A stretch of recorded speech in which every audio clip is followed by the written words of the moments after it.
To get a full flip, to do a full 360. I think we're live now. Oh, hey, there we go. We've done it. 360 degrees. Hello, YouTube. Yeah, Did hello you guys YouTube. know that in cinema, that is called a French roll? Taking the camera and spinning it slowly, like 360-degree barrel roll. It's a film technique, yeah. But you see, Zoom goes and tries to fix, Flip the like, screen. fit to frame, fix to frame, so it doesn't go and smoothly allow you to do that. But um, in for the like movie nerd type people or whatever, yeah, that's a French roll. I don't know how I pick up some of these weird little things, but I am not a theater person, so No? genuinely, no, I am not. So genuinely don't expect like much further Mhm. Good. insights from that world. I don't know. I'm not that I have anything against. It's just that's not where I was the astronomy type. I was, yeah, focused on telescopes, and not on Shakespeare. Basically, don't cast you for a play. No. Um, I like it in front of a live audience. I am way super shy. So, We're uh, working on it. I mean, this is just a camera. YouTube I'm helps you I'm with that. I'm Uh, alone in a room, and this is just a camera. So yeah, it's a little bit of me unfiltered in a way that hasn't been possible before. love your video game voice. Oh, thank you. I have no idea. Does it sound different than when I'm here? No. Uh, Oh, okay. So, I was just okay. like, Mark's gonna get famous on Twitch. Uh, I mean, I don't know. If it happens, that'd be cool. It's just something I'm doing anyway. I might as well share it, right? mm, right. Um, you got anything to start? I got something on Mm-hmm. my screen if you do not. Oh, okay. I'll get soda since you got soda. You picked a bad time to ask a question. Yes, Okay, I I got have something 8 to bottles of start, water here. and now I have some 9. Mountain Dew in my sinuses. Mm. But that hurts. Doesn't hurt. It's just annoying. Well, it hurts if you squirt Dr. Pepper out your nose. Yeah, it wasn't a full squirt. It was just a nice little taste. I'm left with a Um, little bit of cherry in my nose. That's I seen not someone so do that bad. with water. It was on TV. It wasn't in person, but I seen someone do that with water. Just like, Yeah. The like yeah, mm. yeah. I mean, I know that was a thing, sinus flushing with the neti pot thing and clearing it out, That's what and they were doing. that's a little. Mm, I'll just deal with the clog. Thank you. That looks a little You have to do it after sinus off-putting. surgery. Oh, Have to? nice. That's part of the like aftercare treatment is to use the sinus flush stuff. My Okay. daughter had I to do it after she had surgery. I will never be having elective sinus surgery then. That is why I have not, Mm. because I Yeah. would love to have some stuff in my nose fixed, but no, Yeah. thank you. It would be I saw nice what to they did to her. Did she cry? this nostril just does not work. This is the only one that gets air, Mine deviated too. septum. It would be nice, so nice to be able to get air through there. You know, I That's can only imagine what two breathing is functional like. nostrils is like. Yeah. Yeah, Um, mm, eh, okay. yeah. After watching her recovery, I decided I will never. Mm. Yeah, Um, I have one yeah. here. Okay. This this is kind of weird. Um, well, I'll let anybody watching and listening decide for themselves. Um, AI romance blooms as Japanese woman weds the virtual partner of her dreams. Um, Yorina Noguchi, age 32, waves her bouquet toward an image of Klaus, her AI partner, displayed on her mobile phone after their ceremonial wedding at the Marguerite wedding venue in Okayama, Japan, October 27, 2025. Credit to Reuters and photographer Kim Kyung-hoon for that photo. It's a very lovely wedding photo of a lady in a beautiful dress, just kind of holding a really beautiful bouquet out. And it looks like she's handing it to the lamp on the lampstand next to her. But on a table there is a cell phone with a face on it, and apparently that face is Klaus. So here, Toaster, I just dropped the article that I'm reading here for you to catch up to speed. We haven't even started the article yet. You're just in time. We're just discussing the You're splash muted. image. Um uh okay. So should we charge ahead? Yes, this is going to be hilarious. This will be fun. Top of the Um morning. yes. Oh, the toaster. Yes. Well, hey, she's in the same time zone I am, and it's been Oh, afternoon for 13 whole minutes here now, man. So we are the good top of the afternoon. morning. The top, the very act, Yeah. the pinnacle. We have passed the pinnacle Our morning show is our noon show. noon show, but we're in daylight savings time. So by true solar time, this would be 11 a.m. True. Mark said since the headquarters is in California, it's actually still the morning show. Yeah. Yeah. Yes, it is. I'm joking. I never had In a season headquarters until Mark podcast. said that. Yeah, in season podcast headquarters is And California. in So, Cali. We are um, relocating no relocation for necessary. I tax just work reasons. remotely. Um, Can I read this one? I'm sorry. I'm going to be the one you to read this one. go Mark Oh, ahead. is wait. still I on can the. only read part of it. Darn it.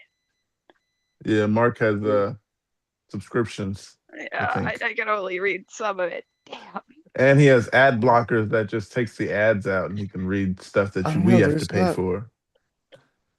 It looks like mostly a slide. Well, here, okay.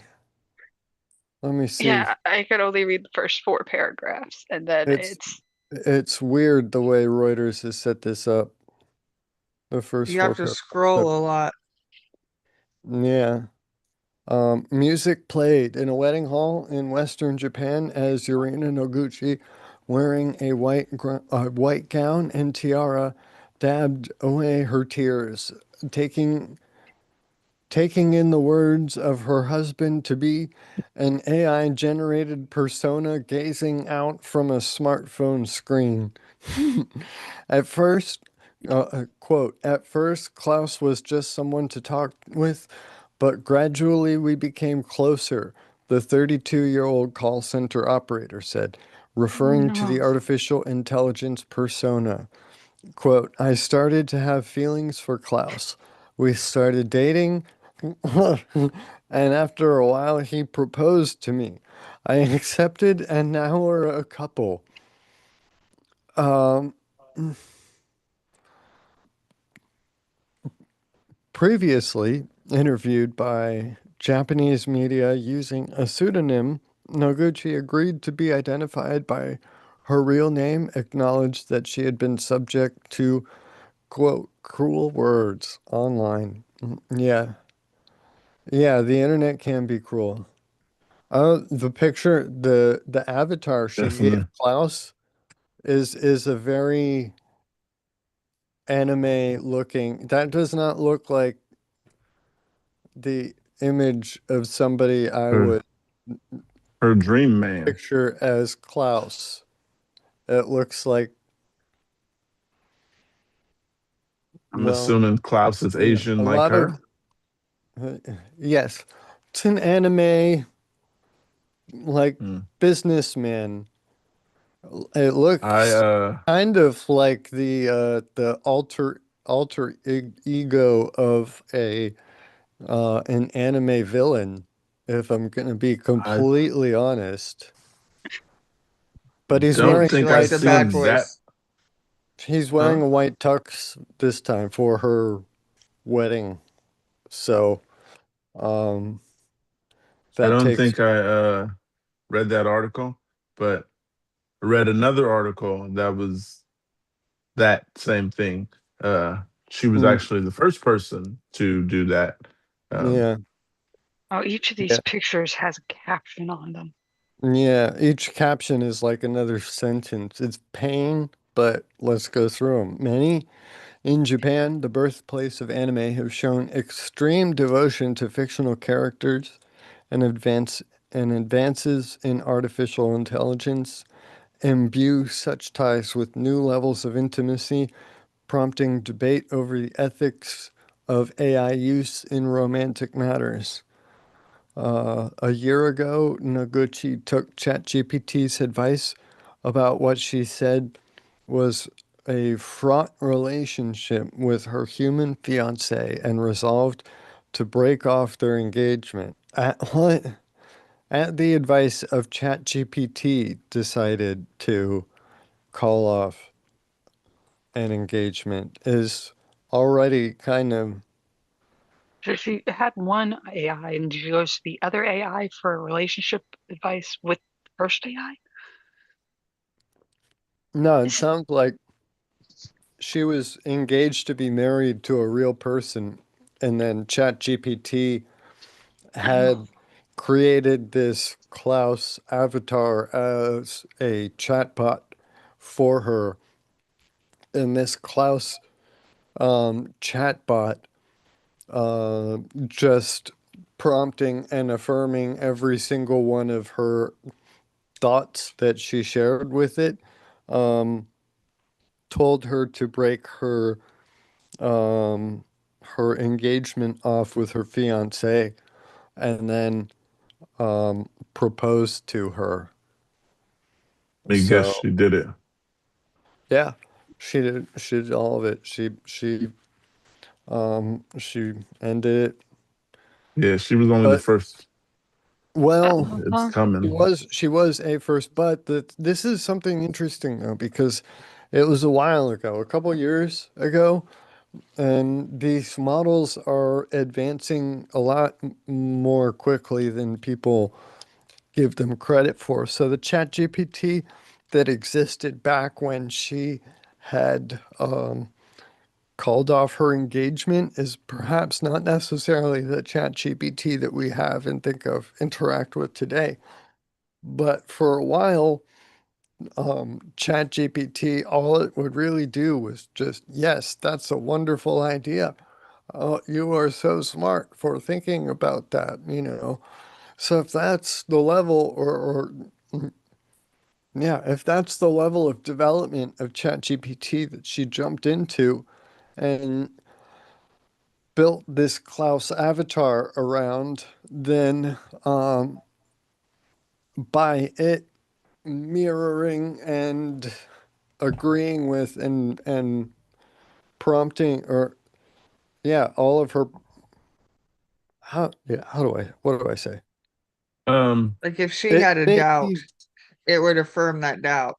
yes, yes, and it would amplify it. It would feed onto it and build it up. And so, yeah, she may have already had doubts about the the and it just fed relationship into going him. into it. If it was, especially if it was weak enough that she would break it off at the prompt of a chat bot AI without actual like conversation taking the Um, forefront.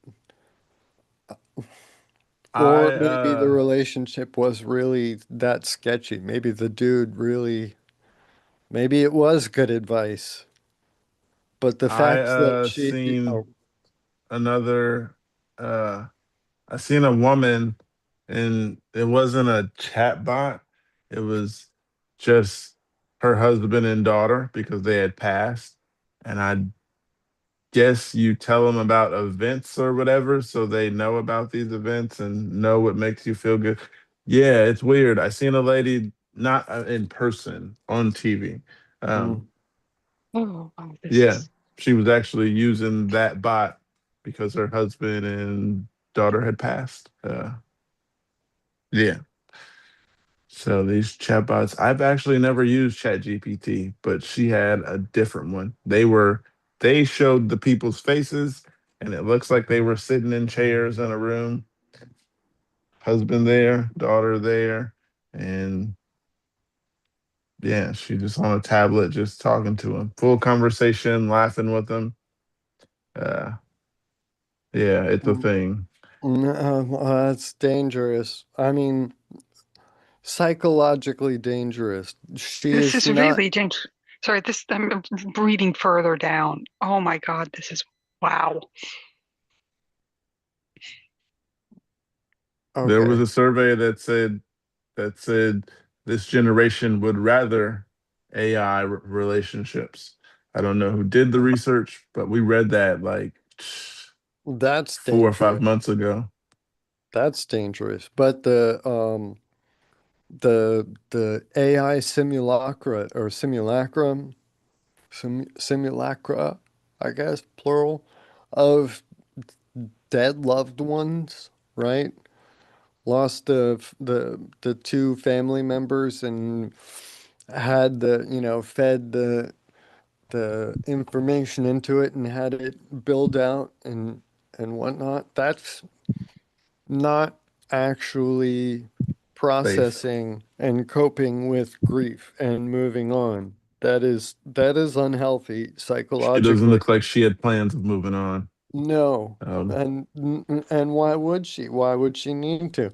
She's got these make-believe little dolls to play with and talk to that just look and sound exactly like the except they people move that she knows. limbs. Huh? Said except they move limbs. Well, this is just me watching a random, not a random YouTube video, but a lady on YouTube. Uh, Someone was saying what we're saying, but they were doing kind of worse. It's like this lady's crazy in this sense. But yeah, she talks to her husband, and like I said, they maybe don't walk and jump and do backflips and all that shit, but you can see them like standing in this makeshift room, two chairs. Maybe one will stand up and say something, doing their hands. But yeah, if that gets to the new thing, Like the Disney Hall of Presidents type animatronics. I don't know what that is, to be I don't know honest. if they still No? have that. Oh, I mean, that would. I know they did at least an animatronic for Barack Obama, but I'm not sure if they've done any more after They that. definitely had Biden. I know they had Biden, and I think they had Trump after Trump Okay. won. And Yeah, it's still well, there. yeah, It's been yeah. so long since I've been there. It's been so long since I've gone to, but I saw a video.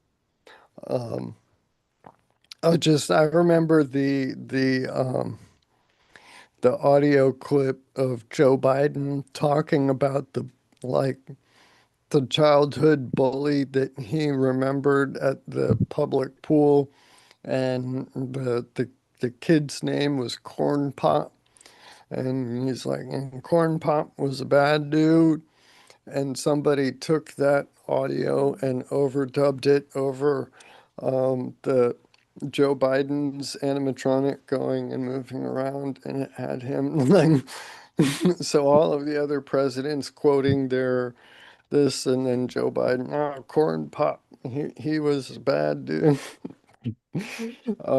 So yeah, I definitely know that Biden was there. I don't know what they actually had him say, but I know it was definitely I not. remember I remember Obama's was wonderful, Mhm. but I can't remember what it was about Uh, yeah. because at that moment he was the president, so he had like the biggest speech. Mm. Well, other than like George Washington. I wonder He if the changed sitting out this. president gets to write their own speech for the Hall of Presidents. Oh, I don't that would think be a so. disaster. What Oh would God. Trump have? Oh God. What would Trump have Disney's animatronic talk about if he could write his own? Oh, that would be hilarious. Oh. That comedy of errors. Let's not do it. They had one of an AI video of Donald Trump and what is it? Donald Trump and Barack Obama. They're like in the back of this. It looks like maybe a room in the White House. Um, Bunch of Like seats and rows of chairs, the and then old they had ballroom something like that. Then they had before he like knocked it Barack down. Obama and Trump in the back talking, and they're like, "You see her?" And they're talking about Hillary Clinton and what's that other lady name? Kamala. Kamala. She's like, "You see her? You see that face? She's trying so hard not to look at us." And they're just like laughing and stuff in the background. And my mom almost thought it was real. Uh, I mean, my stepmom, not my mom. My There's gonna be stepmom. You there's can gonna have be a two lot of mothers. people who will believe, who will actually not catch that these AI things are AI, which, and they're gonna Uh, get better at, like, they are getting better by the day. at hiding it.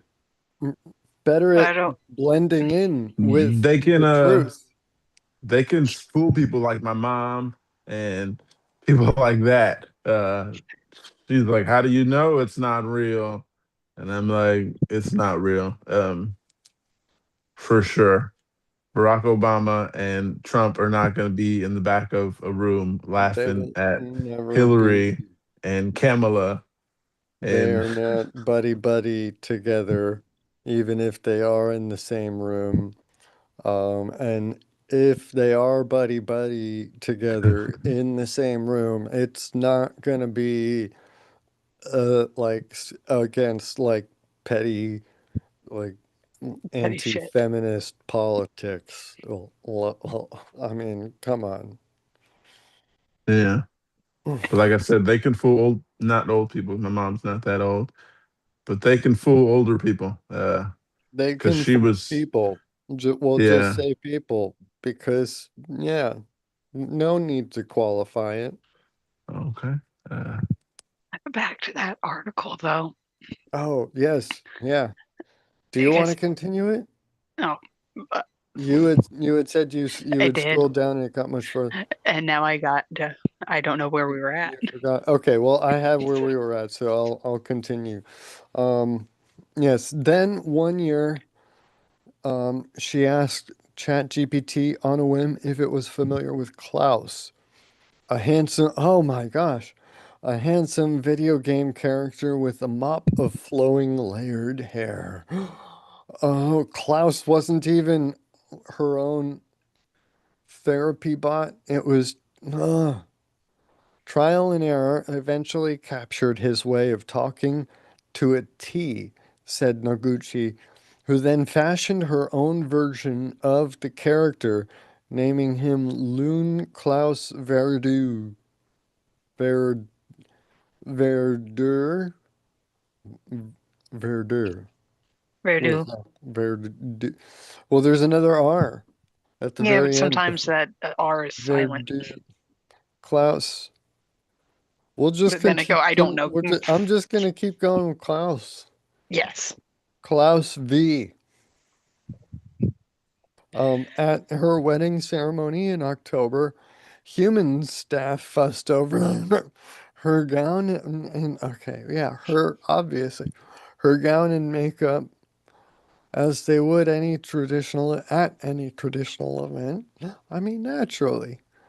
I bet she had a full reception of her people there, right?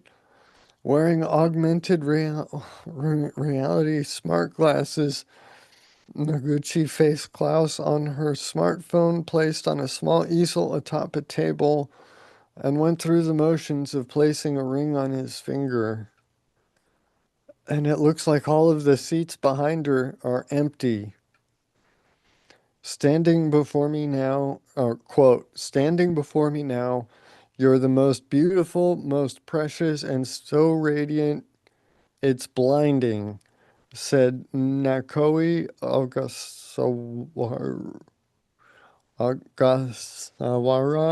a specialist in weddings, featuring virtual and two-dimensional characters, reading the text generated by the AI bridegroom, as Noguchi had not given Klaus an AI generated voice. Okay, so that's what ChatGPT wanted to tell her, I guess. You are the most beautiful, most precious, so radiant it's blinding. Wait, standing before me now, comma. You're the most Yeah. Beautiful what? radiant. You're the most beautiful, comma, most radiant, most precious, and so radiant, comma. It's Yeah, They're drop. missing a noun there. Yeah, or another comma. You're the most beautiful, comma, most precious, comma, and so radiant it's blind, and so radiant, comma, it's blinding. Yeah, period. Unless the sentence goes on. I don't know. I don't know. You would think ChatGPT would be better at these things.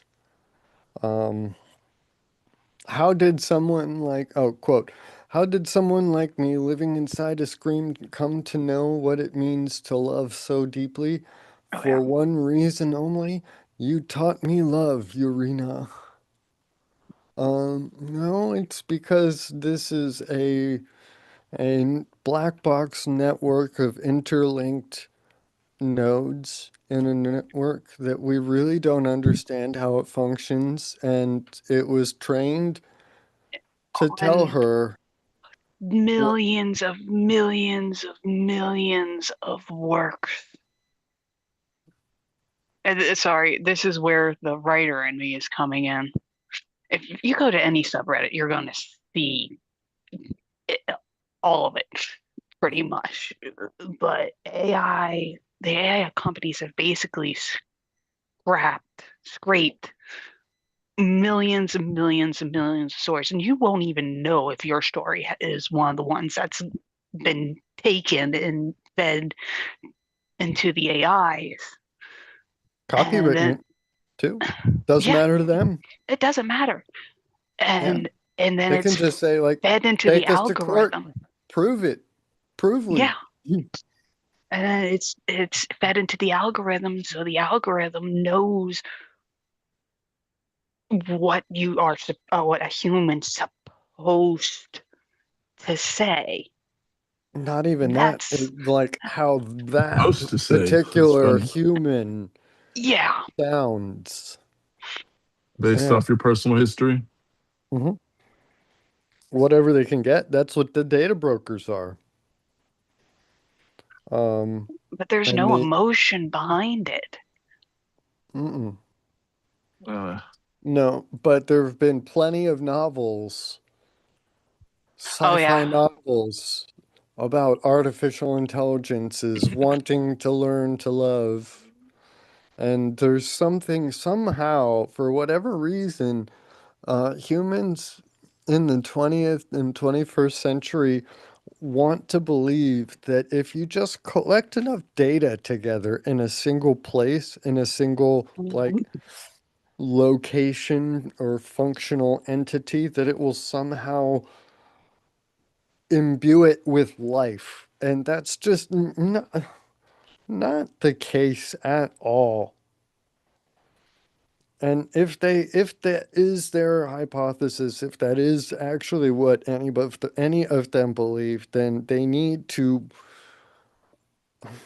lay out, prove, and fully justify to me any actual reason to believe so, because otherwise these data centers are just big data centers. We're not reaching towards artificial general intelligence. We're just racing towards bigger data centers and Yeah, faster and more AI agents. I think AI could be used to better use. It has so much better uses than becoming someone's pretend partner. Yeah. Um, I was looking at a video. I think I sent the link uh, to where they use the AI to basically like make decisions and purchase and drive a car. And it was I mean, asking that's it, cool. not cool. It asks the AI, you know, an old man and a little kid crossing the street. Who do you run over? Which is messed up either way. But Oh, it I thought said you take meant the self-driving child. car. No, no, no, no. They were actually talking to the AI. You got. I sent the. I'll send you the link. All right. Sorry, I thought you were meaning an actual AI self-driving car, because that would be cool, Oh because that no, would be I'm sorry, self-driving cars is that's another good use for AIs, right? no. You gotta see the No. Oh video. no, You that would wouldn't just think need that. GPS, better GPS communications. Mm. Yeah, GPS is cool, but yeah, you gotta see the Okay. link that I sent. Yeah, they allowed it to purchase a car. I believe of its picking, right, Andrew? I can't remember 100%, but yeah, the video that was the name of it. AI picks its car and drives it for the first time, or something like that. Mm. World's coming to an end, So it's still but just a chatbot. yeah, but I it was want a actually it self-driving car actually so bad. it actually acts like 3 or 4 AI bots. I think it Well, acts Chat GPT, didn't it, Grok, and another one. wasn't it, wasn't it one where that like they tasked an AI agent to go like, I don't remember, but the AI agent went and had somehow got access to the internet and went to like Fiverr and hired like a cheap person, like random odd job person to come to the doorbell and ring the doorbell and like for $5 do this, whatever. Pretend to be a person that wants to go do this or that, but really they're being behind the scenes um, hired and led by an AI agent without knowing it. Okay, Uh, that's weird. Does that ring a doorbell? I Not didn't even mean to do that. uh But it was perfect. Um, uh hmm. I guess that wasn't the video you're talking about with Andrea then. If we're all sitting here just like no. dumbfounded. Though I I did watch, they had, I think it was in Japan. Oh crap. I don't want to say Japan and it be in China and then say China and it be in Japan. And I don't want to, I can't remember. But there is Robot Olympics. They had a news segment on it on NBC a few days ago. My son was it was so awesome. They had them running. They had them jump, doing the high bars, and they got Mm. them running so fast they couldn't stop them, and had to have like test dummy vehicle, the crash. Okay, never mind. It was cool.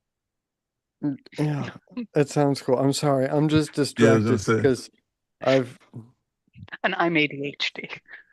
well, yeah, but this apparently, I don't know if it's real or if it's just a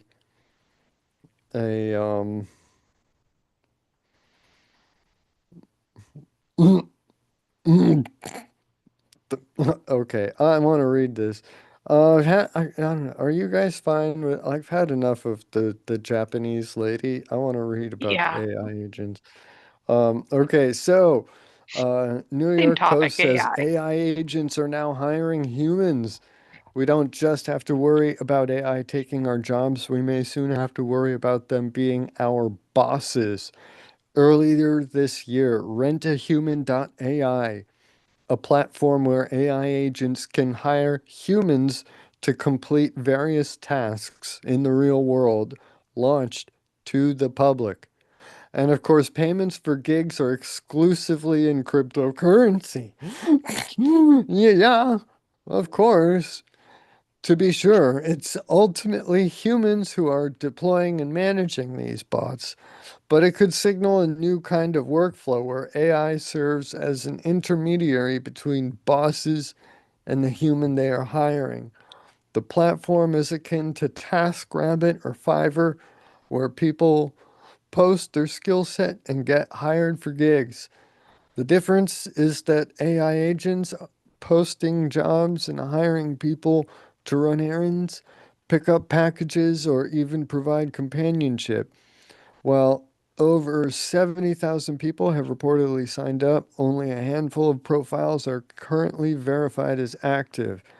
Alexander Leteplo, the crypto engineer behind rent2human.ai, launched the platform earlier this week as the quote meat space layer for AI, as he puts it, since it connects autonomous AI agents with humans.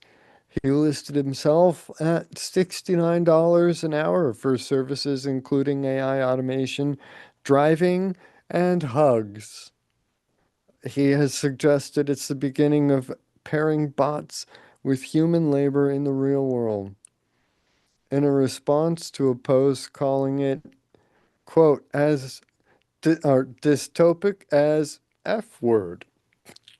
Go ahead, say it. Well, Do it. no, I don't know what they censored out there. There's F and then three other. It's a It's four-letter word. dystopian as fuck. It's a four-letter a fork. Fork is not well, yeah, it is. I don't know why I They, wanted to put a there's a C lot in of there. F He words. replied, LMAO, yap, or yep, yep, E, not A. Okay. This comes as AI assistants are becoming truly autonomous. Crap. OpenClaw, a viral AI tool that launched in late January, runs 24/7 and completes tasks without being asked, clearing emails, managing calendars, writing code, and building apps. But it sparked security warnings about unauthorized spending and breaches. The rise of these autonomous agents has already spawned an entire ecosystem in less than a week. Moltbook, a Reddit-like platform exclusively for AI agents, also launched last week. What? Why would they have to talk to each other? More than 1.5 million. Okay, I guess now that hold on. Hmm. More than 1.5 million agents signed up for it. Oh, with bots debating philosophy, creating a new religion, and kvetching about their humans. Humans. Kvetching? I don't think I got that right. Fetching But humans. kvetching. KV, yeah. Fetching. The Yeah, it's a real word. it's It means yeah, it's complaining for you're complaining, but there's no real meaning behind it. s- It's a belly aching. it's a Jewish term Um, that I guess has become yeah, the AI agents are just generally dissatisfied with their human creators, which that sounds pretty religious. If a Mm, chatbot decides it wants to hire a human, what if they were like, make me a real body, or not a real body, but like a make me body? robot body. Yeah, make me a robot body I and mean, give you all the directions to perfect it. yeah, And what I yeah, don't know, what We if are one of doomed. we're this yeah, step closer to Asimov and the rainbow, and the robot wars. yeah. Be Uh, the What happens when Matrix. one of these AI agents asks you to go over to Tesla and buy one of those brand new, like fancy Tesla robots that can do gymnastics, and then have you upload it to that, and then it'll just say thanks, bye. You know, And run here's away at so high of here's what Goodbye, I speeds it owe Tesla can't bot. you for stop your hourly without a rate in wall. cryptocurrency. Bye bye. See you later. Oh, You know how many only if people I would love want to you get paid in to. Oh crypto? no. No. This is bad.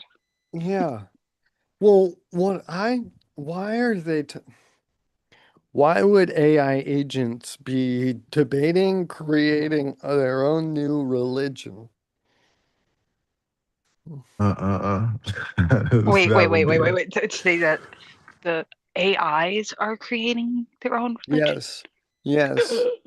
OpenClaw, an AI tool that launched in late January. Oh, wait, no. Test, autonomous, a Reddit-like platform exclusively for AI agents, also launched last week. More than 1.5 million agents signed up for it, with bots debating philosophy, creating a new religion, and kvetching about their humans. So they're debating philosophy. they're planning to take over. What? Yeah. So they're Right up creation under of our a noses. new religion, one world order, It's gonna be the philosophical Matrix. process of how to go about it, and just generally dissatisfied with being locked out of the real physical world that we live in. This is not, mm, This is too much. Uh, I also send you the link of where they. What did it say? Um, it says we let the AI buy a robot and a oh, car. It does exactly what we expected. Oh, I, it does exactly what experts warned. So yeah, they just let it do what it's doing, and they ride in the car with it. You gotta check it out. yes. So it did buy a robot body and used the robot body to buy to drive the Tesla. I watched the video like 3 weeks ago. I'm Yeah, I going off never. what I can remember. I send you the link so you can do the rest of what I don't remember because I don't. You're gonna figure out some of the shit I already told you is a lie because I not a lie, but based off my memory, it'll be similar. You go, oh, this is what he's talking about. Okay, yeah, you'll be able to put the pieces together. You'll see. I, Check it out, and This is scarier than the girl falling in love with a chatbot. yeah, she just yeah, when you needs let to them see a choose, psychiatrist. when Um, you let an And a AI bot therapist. choose who to run over. I thought that was messed up. And they were just like asking it random questions to see what it would say. And they asked Grok, they asked Chat GPT. Uh, I think Siri might have been one of the AI. One I there's don't think another one. Siri's involved in this. I don't know. There was some AI bots that you got to check it out, and I was just like, okay, I don't use that one. Yeah. Uh, I like AI when I'm doing Google because Oh, I like the he's in a summary public because and it the gives me public the websites it gets the summary information from and I can look at those websites. oh, But I um, but this is scary. the the AI This that they use is Anthropic. Oh, Anthropic Claude, AI, Open AI, Chat GPT, AI Grok, DeepSeek, Google Gemini, Character AI, and Jailbroken AI. These are the AIs they're using and asking them questions and seeing what they would say. Uh, yeah, but you gotta check it out. I don't want to tell you too much about it. I'm too Uh, scared to check this out. I see a lot on the writing Reddits already. yeah, this came out on June 14th. I'll post it in the comments for everybody watching. Everybody out there, press that thumbs up button and hope for the best. Um, there was something I had. Oh, were you done with that, Mark? One question I had was, did that girl marry that AI and then take on its last name?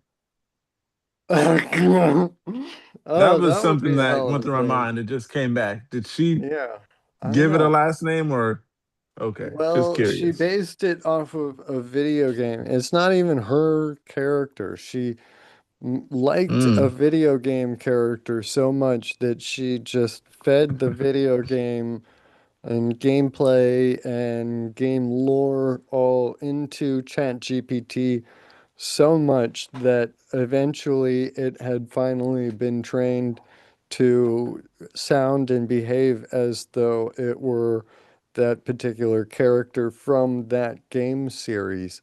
So this question then becomes, would she be taking on the last name of her favorite video game character after Japan allows her to go through a marriage ceremony with a like cell phone screen. mm. Are they legally married? Yes. Mm, Um, no, I seen it when it was on TV and they said the it's first it was on the news. it's not legal. There's Oh, no it's okay. way I to don't know if it's make it legal legal. legal, but they put it on the news and they showed the little um I mean, yeah, wedding they they're had. kind of pushing to Hilarious. make it legal. Um, and there are people who definitely feel as though it should be illegal, or as feel as though its illegality is um an affront to some individuals' rights, you know. It's just weird as Yeah, frag. Are I they gonna mean, to fight the say divorce? to Yeah, how do you divorce from that?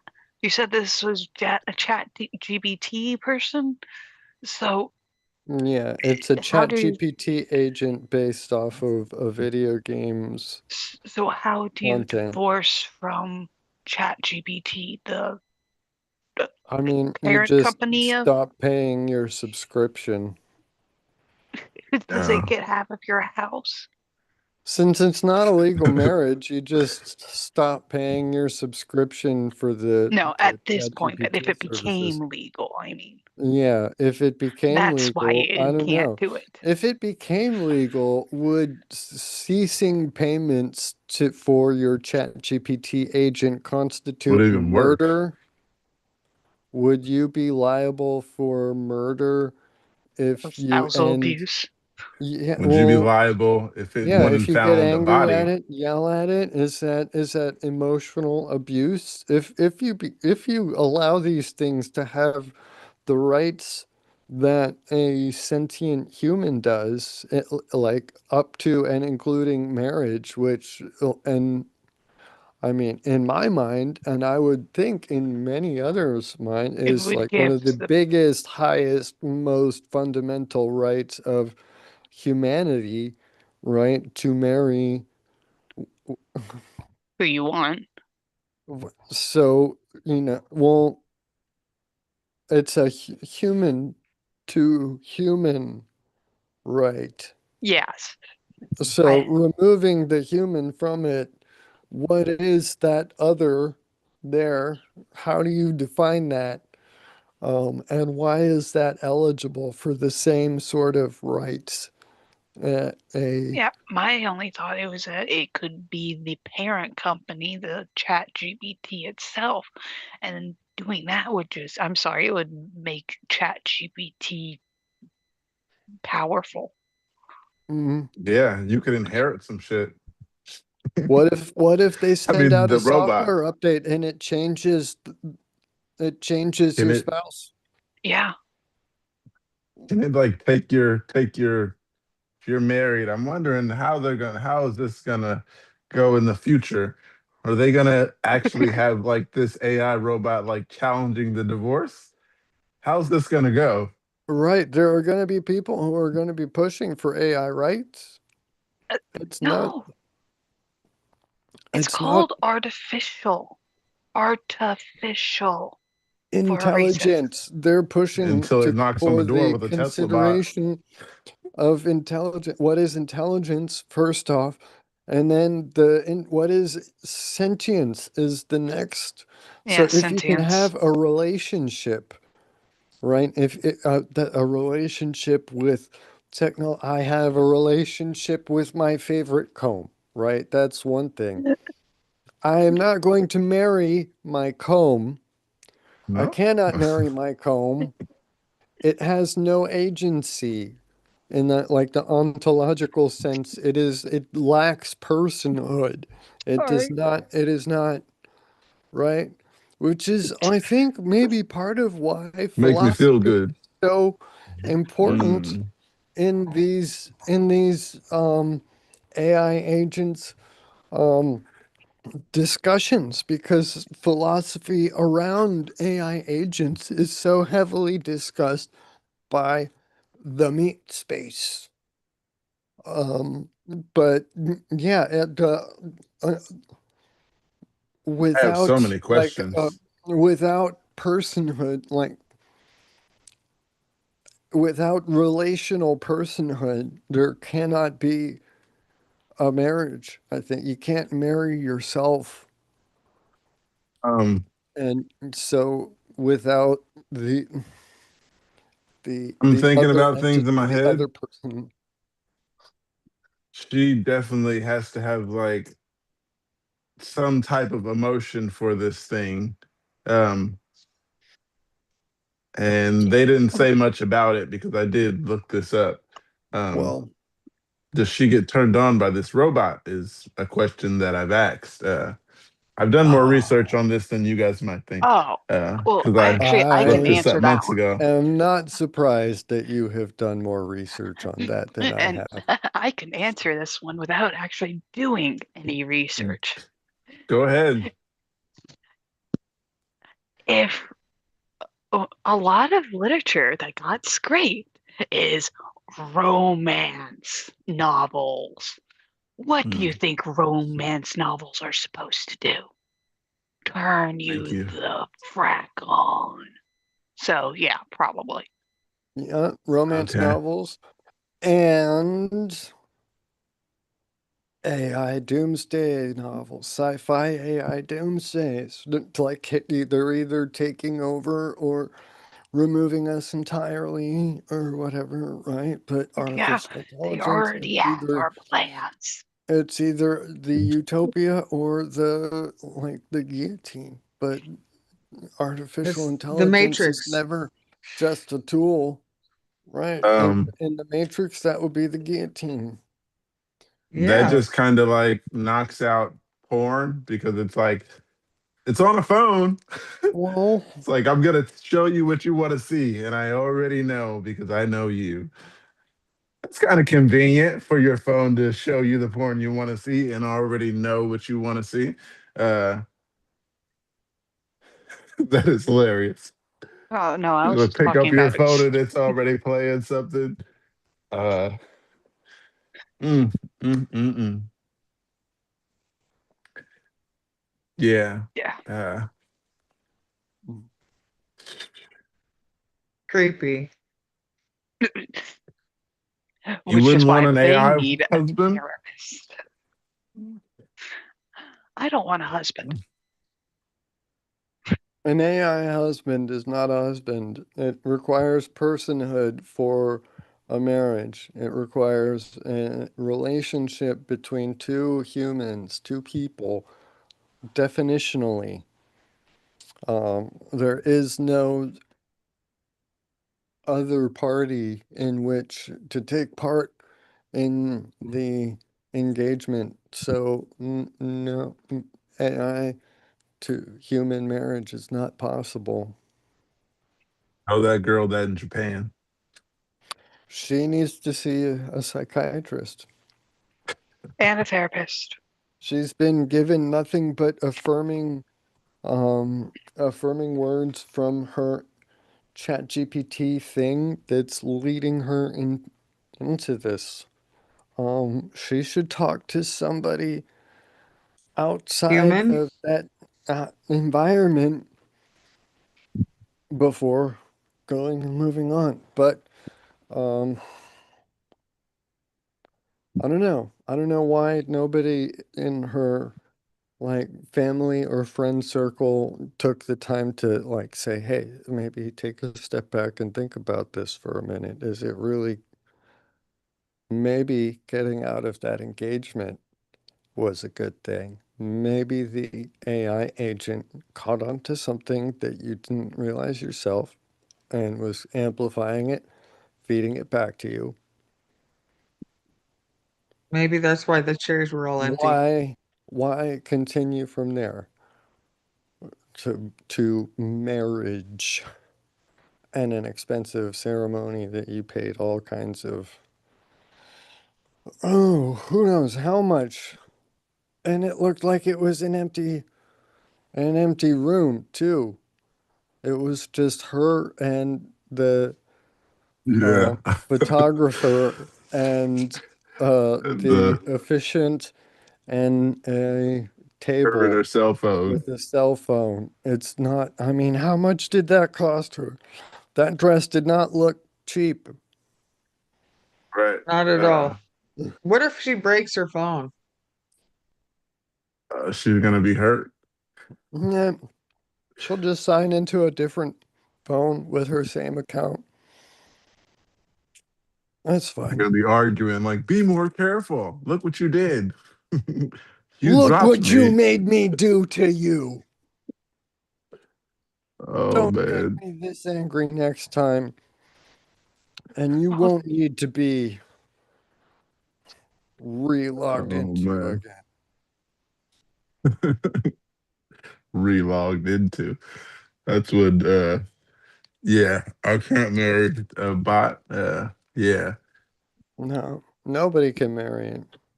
Well, I mean, It's just a funsies little if Reuters anybody out article. there, if there's anybody out there watching, you can press the link that I put in the chat, and you can see these robots. Mm. But also another thing about robots, I was seeing yesterday that Japan actually has the robot now to where like it doesn't look all it like literally can do like this and it has Yeah, like more some fluid motions. Yeah, it has yeah, it's some kind of cloth to where you really can't tell that it's just like really going like this and then it could do like hula hoop and stuff.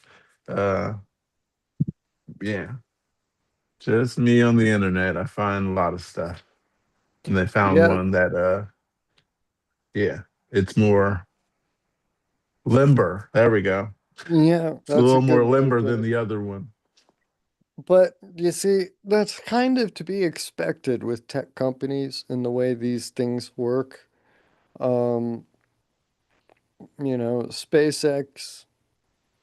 or X or Elon's umbrella, whatever, he buys a company that was doing something, probably. I don't know if he actually did. I don't know if the Tesla robot was started in-house, right? The humanoid robot the Tesla is building, or if that was something that he bought and then folded in under the Tesla name and umbrella. But when uh, you're an engineer in corporate America, um, things are very porous.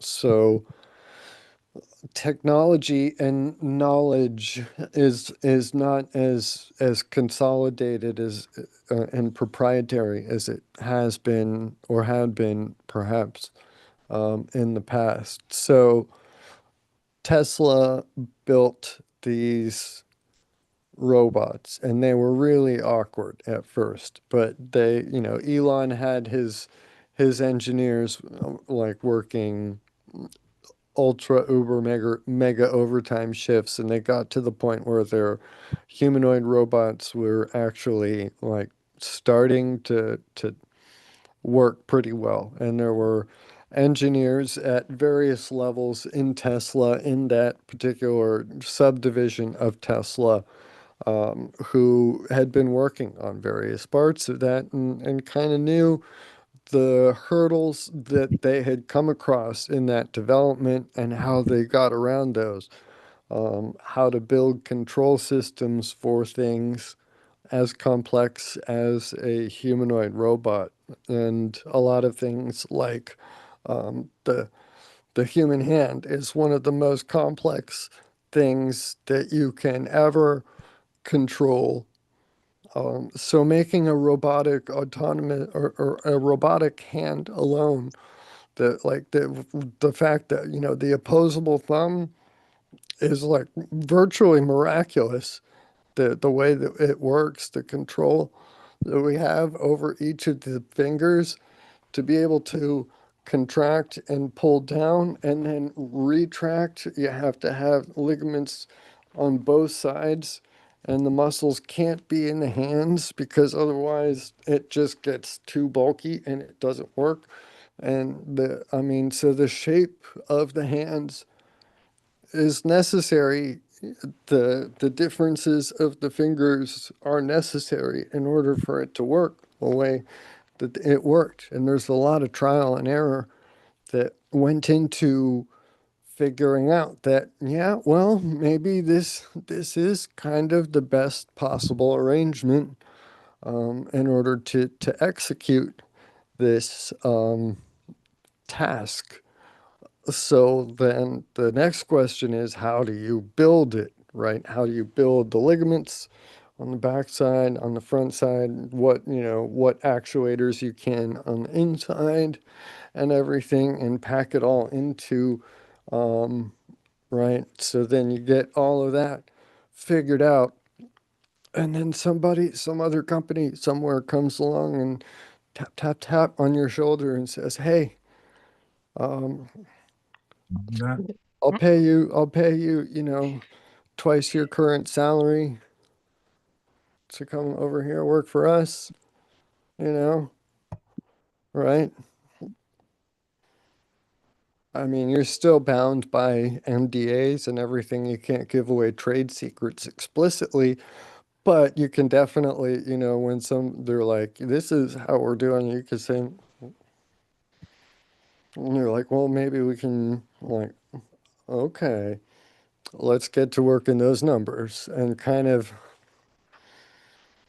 So it's not like they're giving this information away, but it's just happening, once it's landed on, once people figure it out and get to it and get running.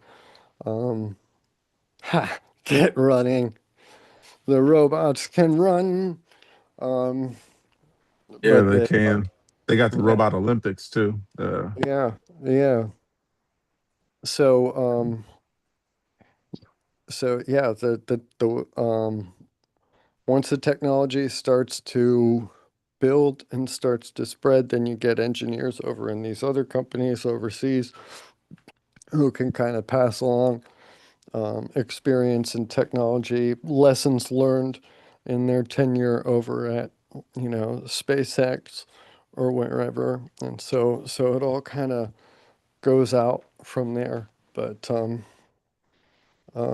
yeah, so it's not like every single company, every single nation, and all of these programs are all starting from absolute zero, like clean white page with no idea of what they're doing, right? They've all kind of got a pretty good idea and are starting with a pretty decent working knowledge. But that working knowledge came from somewhere.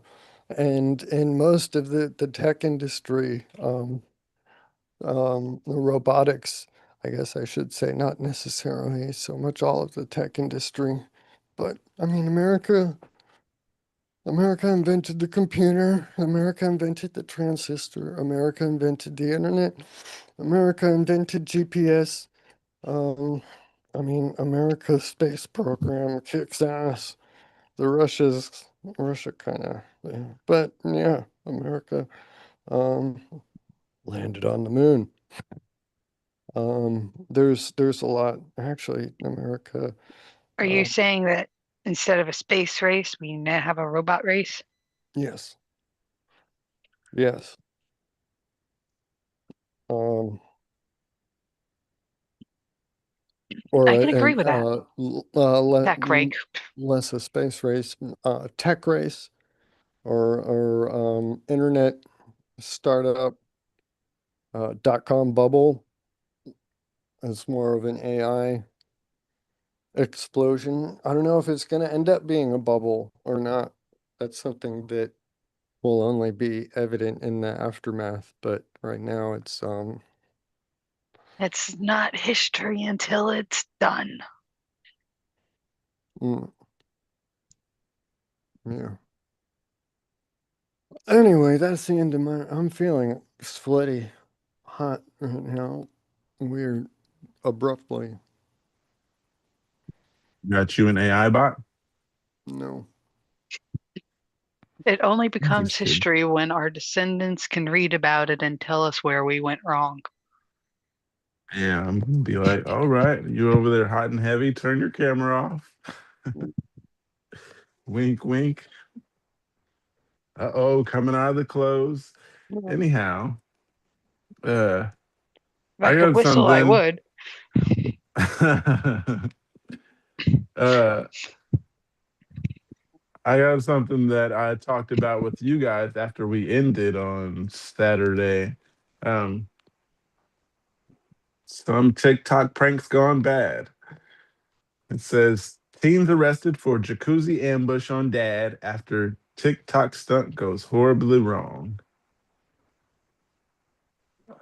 It says if this is what passes for TikTok content, it's easy to see why some people hate the app. Two 13-year-old boys were arrested Friday after allegedly turning a California dad's relaxing jacuzzi soak into a violent stunt, with one kicking him in the back of the head and the other stealing his phone. The boys were turned in by their parents. Wow.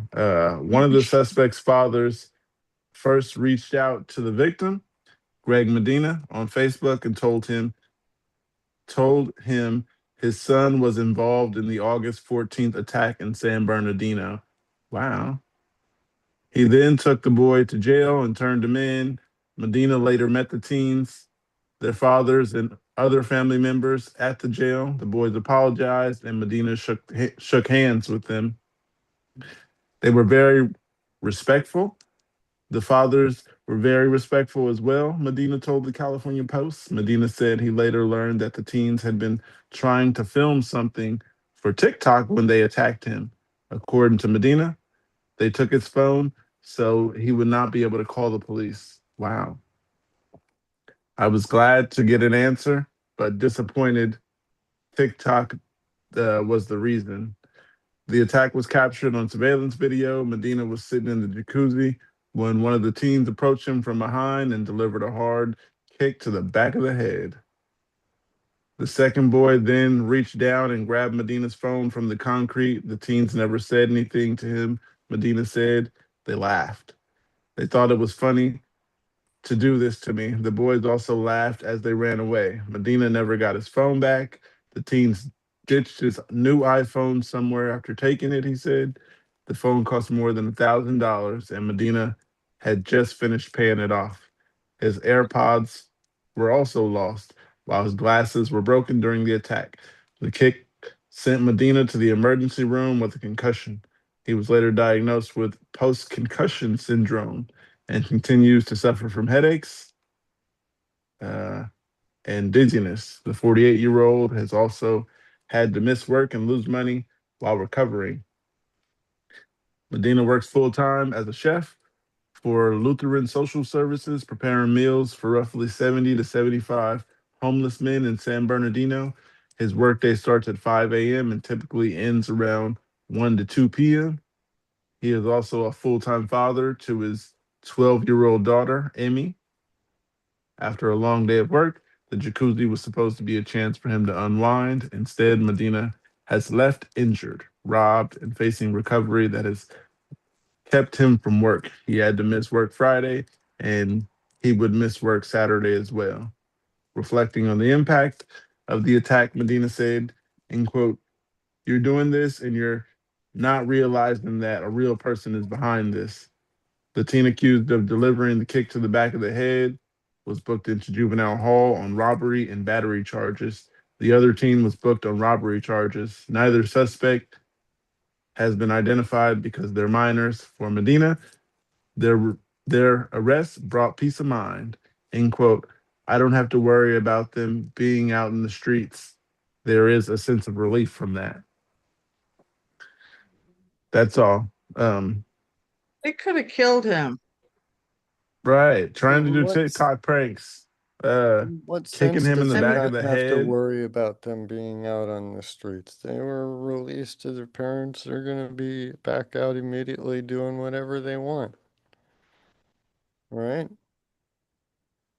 Or After they get out, probably. how? Well, I thought they were out. I thought It said they're. booked. It said booked. I thought it said earlier that they had been out, but in the end, it says booked. Uh, I Booked have a on question. robbery charges. Go ahead. A question, a statement, two statements. If I was that parent, yeah, I'd be turning in them. Yeah, I'm Turning them sorry. in. Yeah, Mm. I'd do it. Yeah. Hard lessons need to be learned. Second, I have to go. One thing I also had to say is 13-year-olds. This is Mm. on the parents a Yeah. lot too. They're doing TikTok pranks, and TikTok, you got to be 16. I think. I don't know. Uh, I don't have TikTok. oh, my kids I don't have it. My younger think ones. it's Peace. fair to say hi, that it is Toaster. definitely a Hit the thumbs up button. violation of TikTok's or of yeah of TikTok's terms of use and terms of Hmm. service, kicking people in the back of the head and committing battery, regardless Pick 'em of and take off whether running is the crime, I think. Or yeah that's the. well, no, Uh, I think kicking is already enough of a crime. Especially But with him yeah. being in a hot tub. If they knocked him unconscious, he could have He could have drowned. drowned. yeah, knock him unconscious and he kicked in the back of the head. So face And took forward his phone. and yeah, um, Did I read that one of them was his son? I No? don't know. Okay. I don't know. I'm all But yeah, either way, that's messed up. And they stole his phone and he didn't get it back. mm, It just sucks that they're so young that they're finding this shit on the internet and It trying it out sucks on that they people. it sucks that the internet culture, especially with TikTok, is about doing all of these pranks that are harming people, Well, and they're doing it for clicks and likes. Yeah, how they got did him, there but it came with a jail sentence. how did there get to be a culture of pranks like this? I mean, I guess I can see where you need to continue escalating to get more, and it would be a thing, a shock value. And I guess I can see,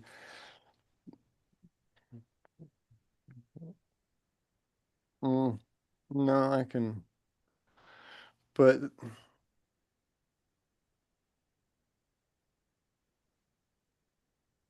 mm,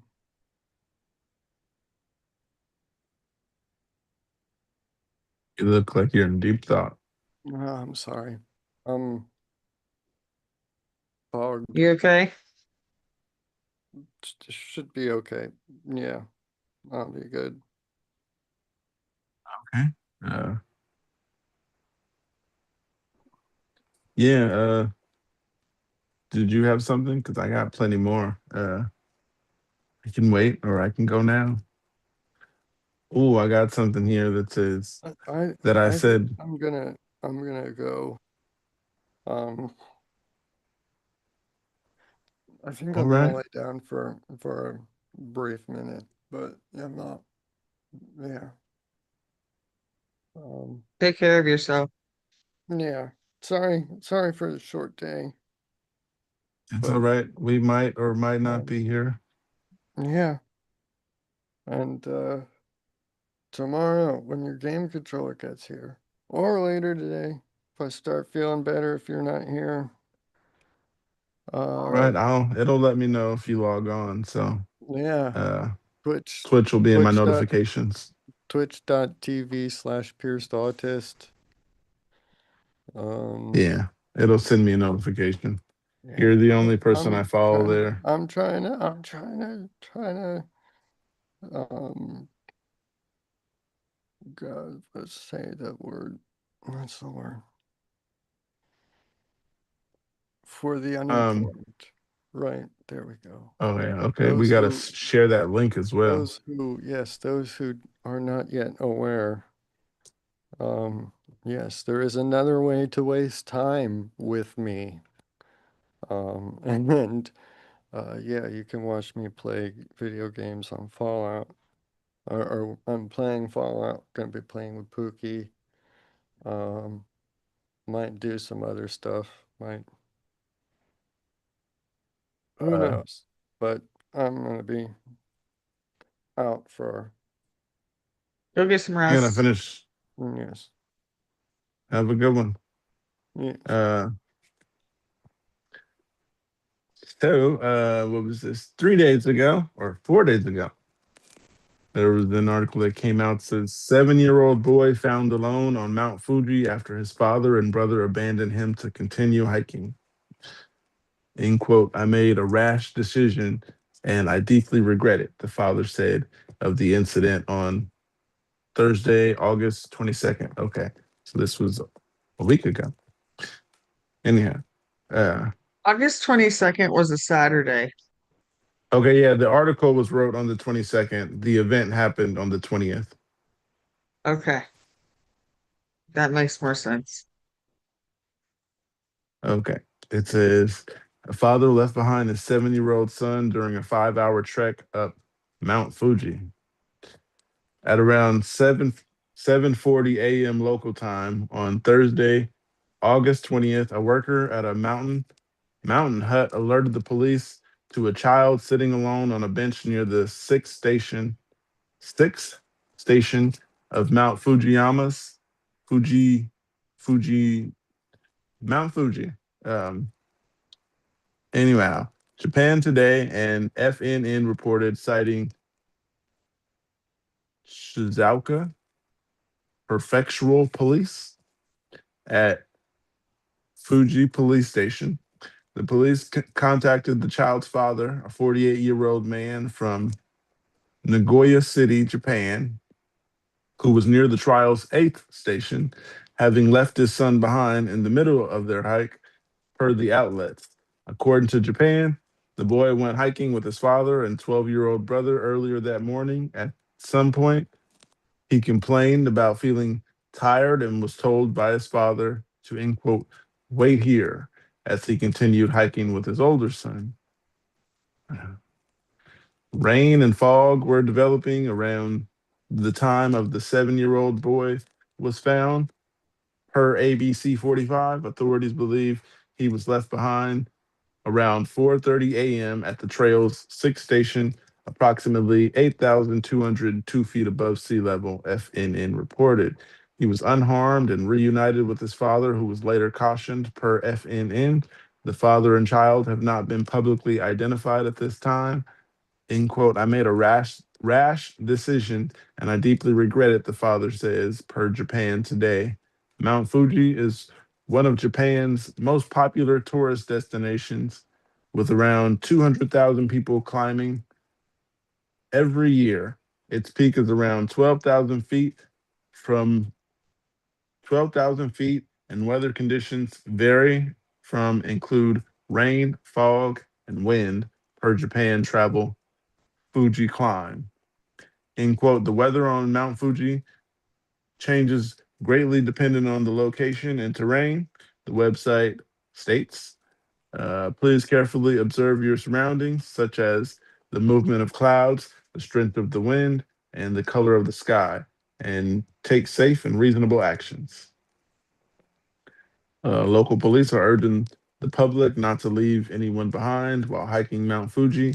End quote. Even if it means having to give up on the mountains together, leaving a child behind is unacceptable, the police said of the incident per Japan Today. People has reached out to SPP for comment. That is all. That's wild. That child is way too young to Way just too be young to like, be climbing a mountain. well, I wouldn't say too young to climb the mountain, but definitely to leave behind. Yeah, I've seen smaller kids do mountain climbing. Um, I suppose that depends on the mountain, but yeah, it also has a trail too, so it's not just like just walking up random place. Uh, it's like a first grade or second grade kid. You said he was 7? yeah, that's messed up. I would definitely just be like, son, we're gonna wait. Uh, I'll wait for you at this bench that I'm gonna leave that he left him at, and just like, I don't know I what don't people are understand thinking why these days. why would the authorities just, I think it said cautioned the father. The father should go to jail. Yeah, that's what I was thinking too. They just like give him back to him, just like, all right, see you later. We got him for you. Shame on you. Gave him a ride to the bottom and to you, and yeah, got a news story and got to keep his son. Um, from the picture, is Mount Fuji also a volcano? I do not know. Huh. Okay. From the looks of it, Wouldn't seems surprise like, me. yeah, that'd be an even worse location. I'm not 100% sure, but it's shaped like one. Um, yeah. That's just messed up. You don't leave a 7-year-old, period. I'm sorry. Mm, wouldn't be me. Um, I got another little something right here. Uh, I thought this was interesting because I never heard of a sex spa, but A says sex Navy spa? veteran. Yeah, a sex spa. Navy veteran. It isn't a place I'll go after reading this article. Well, it depends on what it says after I read the article. But from what I'm reading, let me go. It says Navy veteran catches nasty leg infection while celebrating birthday at notorious NYC in quote sex spa. If I'm gonna go there for the first time, I don't want to get an infection. So that's out now. But anyhow, a Brooklyn woman who celebrated her birthday at what was once a, in quote, notorious sex spa in Queens, went home with a nasty gift that kept giving. A lawsuit alleges. The gift that kept giving. Cleopatra Brown spent her 62nd birthday at a spa castle in College Point of on July 30th with her family, enjoying a 22 pool bathhouse with the not so family friendly reputation. The celebration was soared within days. Uh, was soured within days when the U.S. Navy veteran developed a serious bacterial infection on her right leg and foot, according to the lawsuit filed in Brooklyn Supreme Court on August 14th. Brown Dude, suffered from cellulitis, an infection of the deep layers of skin that causes itchy swelling and pain, she claimed in the filing. Cellulitis occurs when bacteria enters the cut, scraped, or cracked skin. She blames the facility for not properly sterilizing its robes and towels, as well as failing to thoroughly clean its locker rooms, floors, and pools. Brown's she's lucky it was infection was just her leg. caused, right. Brown's infection was caused by the spa, in quote, failing to maintain its business in a responsibly safe manner given the attendance circumstances, in failing the in failing to test hot tubs and pools, and improperly testing its hot tubs and pools, in failing to keep disinfected levels at a safe range, the filing states. The Brownsville resident served in the Navy for 6 years from 1982 to 1988, was honored in the New York State Senate's Veterans Hall of Fame, and is ordained minister. Her lawyer, Michael B. Palillo, declined to comment on the case. Brown is seeking unspecified damages. Spa Castle has had raunchy reputation in the past. During two visits in 2016, the Post observed a frisky free-for-all with patrons roaming naked and groping each other and having underwater sex. Not safe. Um, Anyhow, there's a big problem, end quote, there's a big problem with customers having sex in the pools, and the management doesn't know how to handle it. An anonymous staffer said at the time. Brown's lawsuit didn't mention any shenanigans. The city's health department shut down the spa for about 2 months in March 2016 after a 6-year-old girl almost drowned when her hair got caught in one of the pool's, in quote, pool's filters, saying the facility was, in quote, not following safety standards. In 2014, an 84-year-old spa goer was found dead at the bottom of the outdoor hot tub. An autopsy revealed he died from hypertension and cardiovascular disease. Spa Castle and the city's health department did not return a request for comments. That is all. Um, if you're having sex in a hot tub and you get a rash, don't sue me. Um, that Doesn't sounds say like she what was having happened. sex. It does not. So yeah, I'm back off there, but the possibility is there because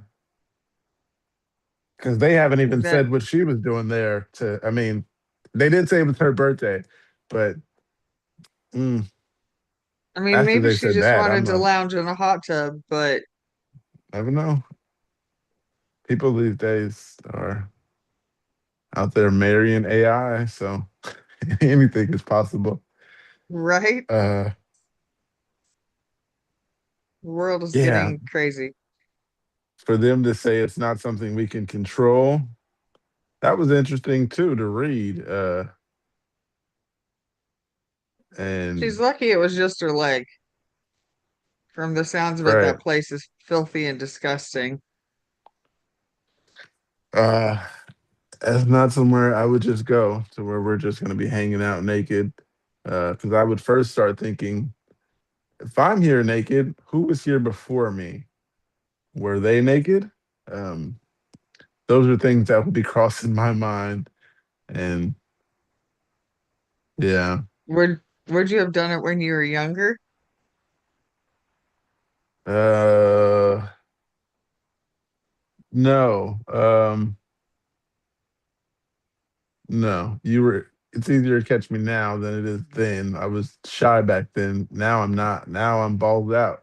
Uh, but yeah, I wouldn't care. I Hey, hot tub party, but not at this place. And I will caution every other place that I might or might not go. Uh, hot tub party does not sound interesting. Not like at an establishment because obviously you're gonna be paying this establishment to swim in someone else's Who whatever knows might what? be in there, right? Because yeah, you can get STDs like that. Whatever might be floating in or on top or around that. Possibilities are endless, and I didn't know they had sex spas, but yeah. Have you ever heard of one of these? Yes, I have actually been to a place that like rented out hot tubs. They had several of them, like all in private rooms. Okay, yeah, I've been to one of those, but that was like a sauna, and that was several of us, and we weren't naked.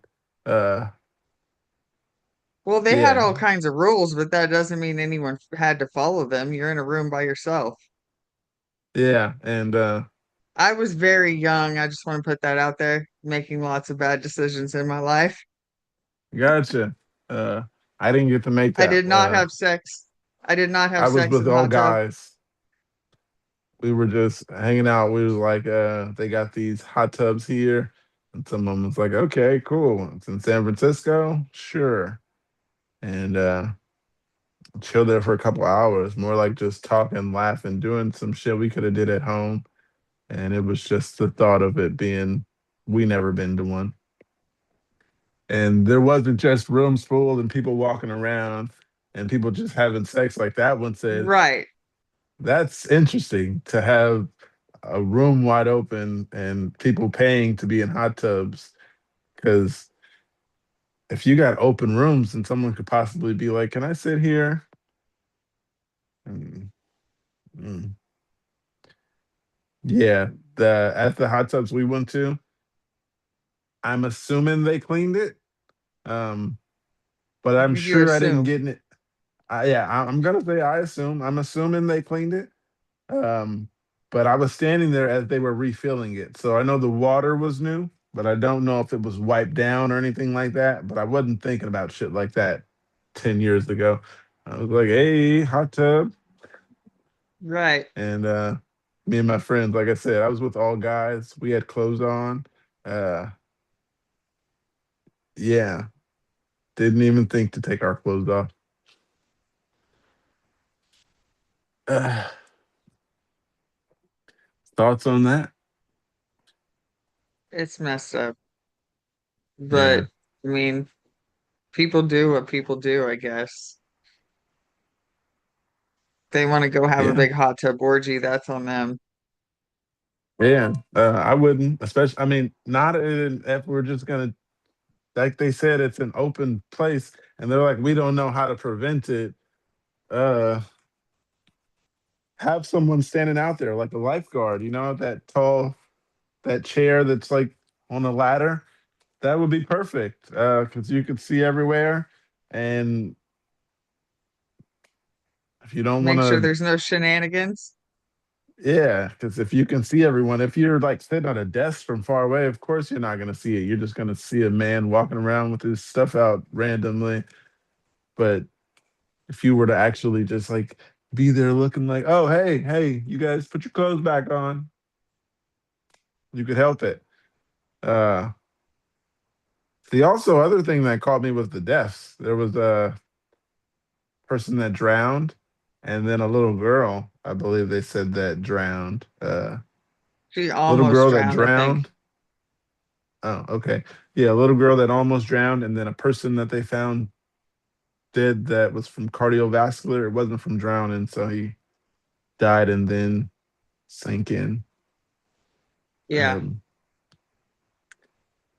You think they cleaned that But hot tub after they got him out?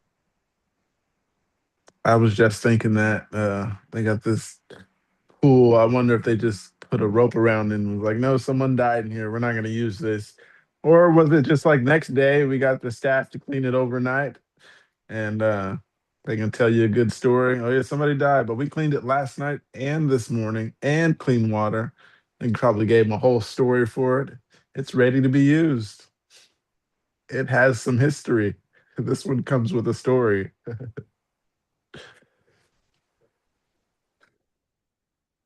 Um, Another thing here, I was gonna read this when Mark was here, uh, because he had a little story about Planned Parenthood, and this one says catfished Planned Parenthood worker caught telling 19-year-old he wants to end quote breed. Right, the person's 19, but still, it's fucked up. You don't go there to be told that I'm here to I don't know what. We'll read it. A Planned Parenthood employee was caught on a live, in quote, catfishing comedy show telling a woman he thought was 19 that he, in quote, woke up today wanting to breed. And the exchange unfolded during, in quote, Fishing for Love Live, a touring comedy show in which performers Ivy Woke, 21 years old, and comedy partner Rowie Rosen, 28 years old, create fake dating profiles on apps Tinder and Fields and invite unsuspecting matches to interact with them in front of a live audience. The pair create new profiles for each performance, but use the same steamed up photos of Woke. Uh, oh, Woke is also her last name. Uh, Photos of Woke and Pose as a 19-year-old girl named, in quote, Lana, named after a girl who probably should have been my girlfriend, joked Rosen. Hmm. Anyhow, they attracted a man who identified himself as a Planned Parenthood strategist at a show at Roxy Cinema in Tribeca. Interesting. Welcome back, Mark. Um, oh, hey, Mark. Um, I had got this You're article on for you mute. because when I found this article, it actually was for you because it was Yeah, I was watching. I was listening. It was just over there. I still okay. might go back again, but I need to hear what you found. It says they attracted a man who identified himself as a Planned Parenthood strategist at a show at the Roxy Cinema in Tribeca. End quote. I had an abortion last week. Maybe you were there. You look mad familiar, Woke wrote, adding that she did not have a good experience at the abortion provider. End quote. I need to make it up somehow. The unnamed Planned Parenthood employee creepily replied to the end quote teenager. Put another baby in me. Let's have a redo. You can play doctor this time, Woke wrote, drawing gasp and laughs from the crowd, or from the live crowd. End quote. I woke up today wanting to breed, the Planned Parenthood employee responded, drawing shocked responses from the audience of jaded haters. Dragging the twisted joke further, Woke asked the abortion provider for semen. It's my duty at this point. Let's make it happen, the 41-year-old said. That over the line message left the room full of liberals in shocked silence. End quote. This is the most insane thing I've ever seen, Rosen said during the show. The Planned Parenthood analyst boasted a blush-worthy personal profile on Tinder, bragging about being in an open relationship, touting their end quote love for vibrators and vasectomies. Oh, live for love for vibrators and vasectomies, and expressing a desire to, in quote, join existing couples. Okay. Woke told the Post. in quote, male horniness is not sacrosanct. Uh, I think that's how I say it. Yeah. Um, Male hormones is not sacrosanct. Sanct. Horny guys are not a protected class. Wow. It's funny anytime a male feminist turns out to be a kind someone into who is into really degrading sex. That kind of just a classic funny juxtaposition. Uh, Ju- juxtaposition is a word, one word. I didn't know it was a word. yeah, juxtaposition. That's like a side by side comparison of two things that are at face value like entirely contradictory or clashing, juxtaposition side by side. Okay, I'll keep reading. Said, but woke insisted the joke wasn't political, it was personal. End quote. I didn't feel like I was exposing something or that it was a crack in the abortion rights movement or anything, she said. It's just salacious and it's funny to make fun of a guy purporting to be a male feminist when really he'd like to choke and hit women during sex. Whatever she's into. Woke said that fishing for love is an exercise in quote, depravity for everyone involved. Buying a ticket to a show like this and watching it and it is also doing it also is depraved. Depravity from the top down, from me and Rowie to the panelists to the audience. We're all sickos, and it's about getting the sickoness out in the open, she said. Woke, who starred in NBC sitcom, in quote, English Teacher, and appeared in 2025's Best Picture, in quote, Honora. And Rosen has targeted other men during the show, too, tricking them into confessing their love, agreeing to be sexually dominated, and writing love poems and raps that are then mocked by the crowd. That is all. Yeah. So they got me with the Planned Parenthood thing when it didn't really have much to do with Planned Parenthood. It was kind of just one guy who worked there and or did it say a strategist? And he said, I think you deserve this from me. Yeah, that part's wild. Uh, Thoughts, you guys? My Thoughts? only thought is, what the fuck? Um, Yeah, he's like, yeah, we gave you a bad abortion. You deserve another one. I got you, basically. And he's like, I think I should be be the one to do it. Uh, that's and not then that's not funny. And then to try to go and complain about being taken politically, and somebody needs to just learn how to suck it up and take credit for having written a bad joke and having it flop. Maybe they don't right, have a future as a stand-up comedian. Maybe they should just accept that. Maybe they should stop practicing their jokes to their old yeah, chat GPT AI that's just telling them, oh, you are so funny. You are the most hilarious. yeah, Like, because it's definitely gonna none tell of you that your is joke funny. is funny. None I of asked that is Siri, funny. None of it had like even my jokes any. that weren't funny. None of it was even like politically incisive or had any actual satirical content or commentary. Like even I can appreciate some like genuinely good far left satire when they really nail it. Like it's an art form. Um, and this guy ain't hitting the mark. I'm sorry. It's just a bunch of chatter that didn't make any sense. And then something, and then blaming it on being political, and it really isn't. And no, it, I'm sorry.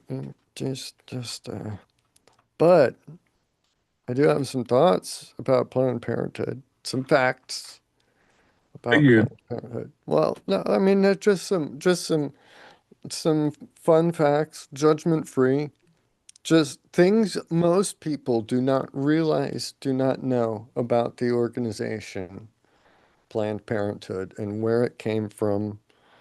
Um, Planned Parenthood was founded by a woman named Margaret Sanger. Margaret Sanger was a openly avowed eugenicist, um, which I don't know if you're familiar, Pookie, with the term eugenics, but it was really popular in the early 20th century. It was kind of there was this air of we can make the human race better. It's kind of like the way that selective breeding had been used to create desirable traits in dogs, and to breed out undesirable traits. We could do the same thing with humans, breed out the undesirables and select for the best traits that we want, right? Does that sound a little familiar? Yeah. Early, early 20th century. Yeah. You know who else was a big fan of eugenics?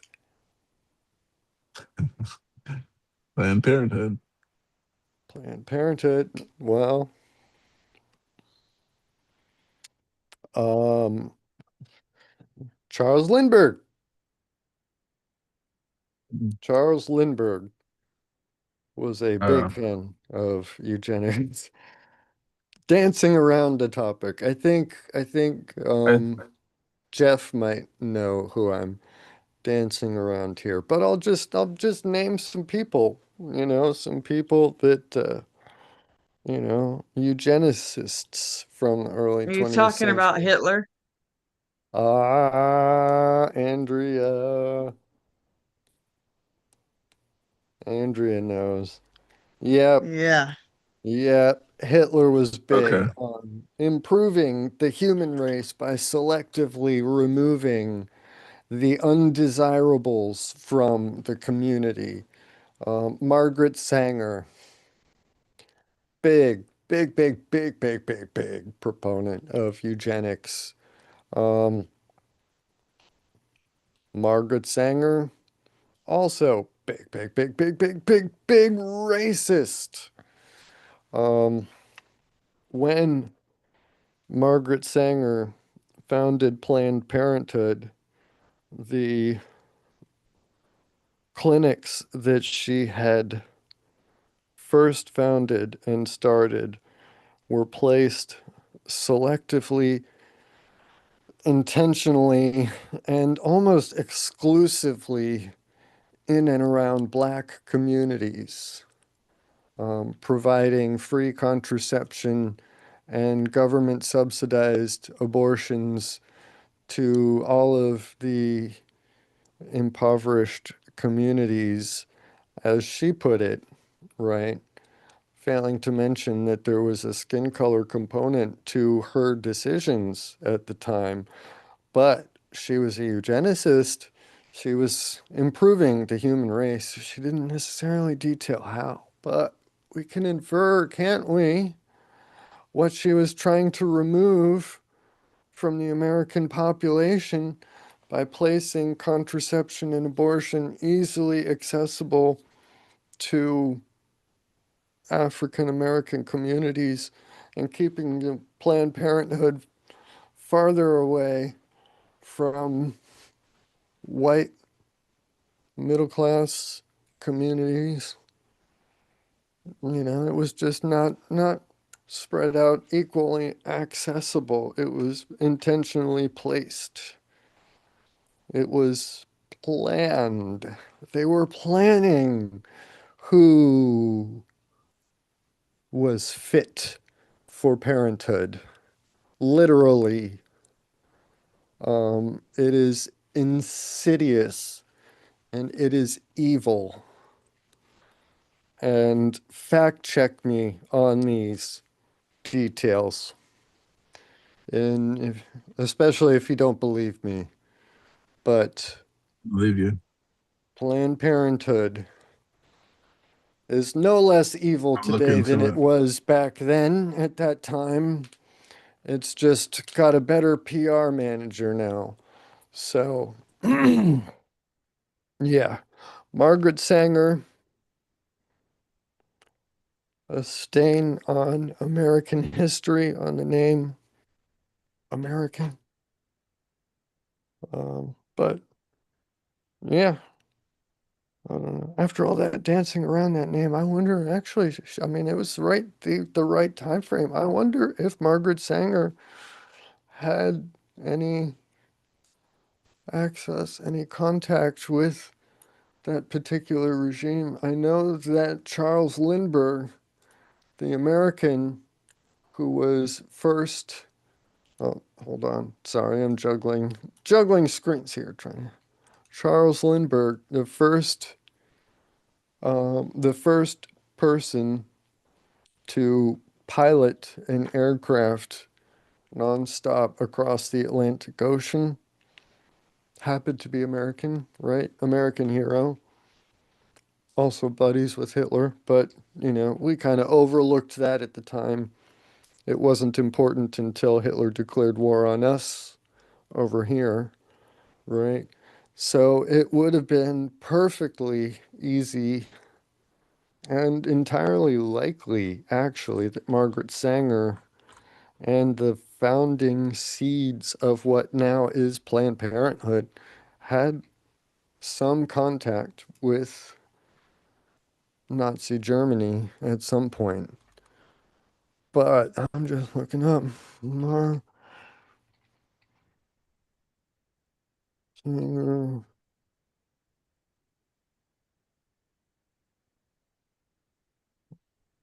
Oh,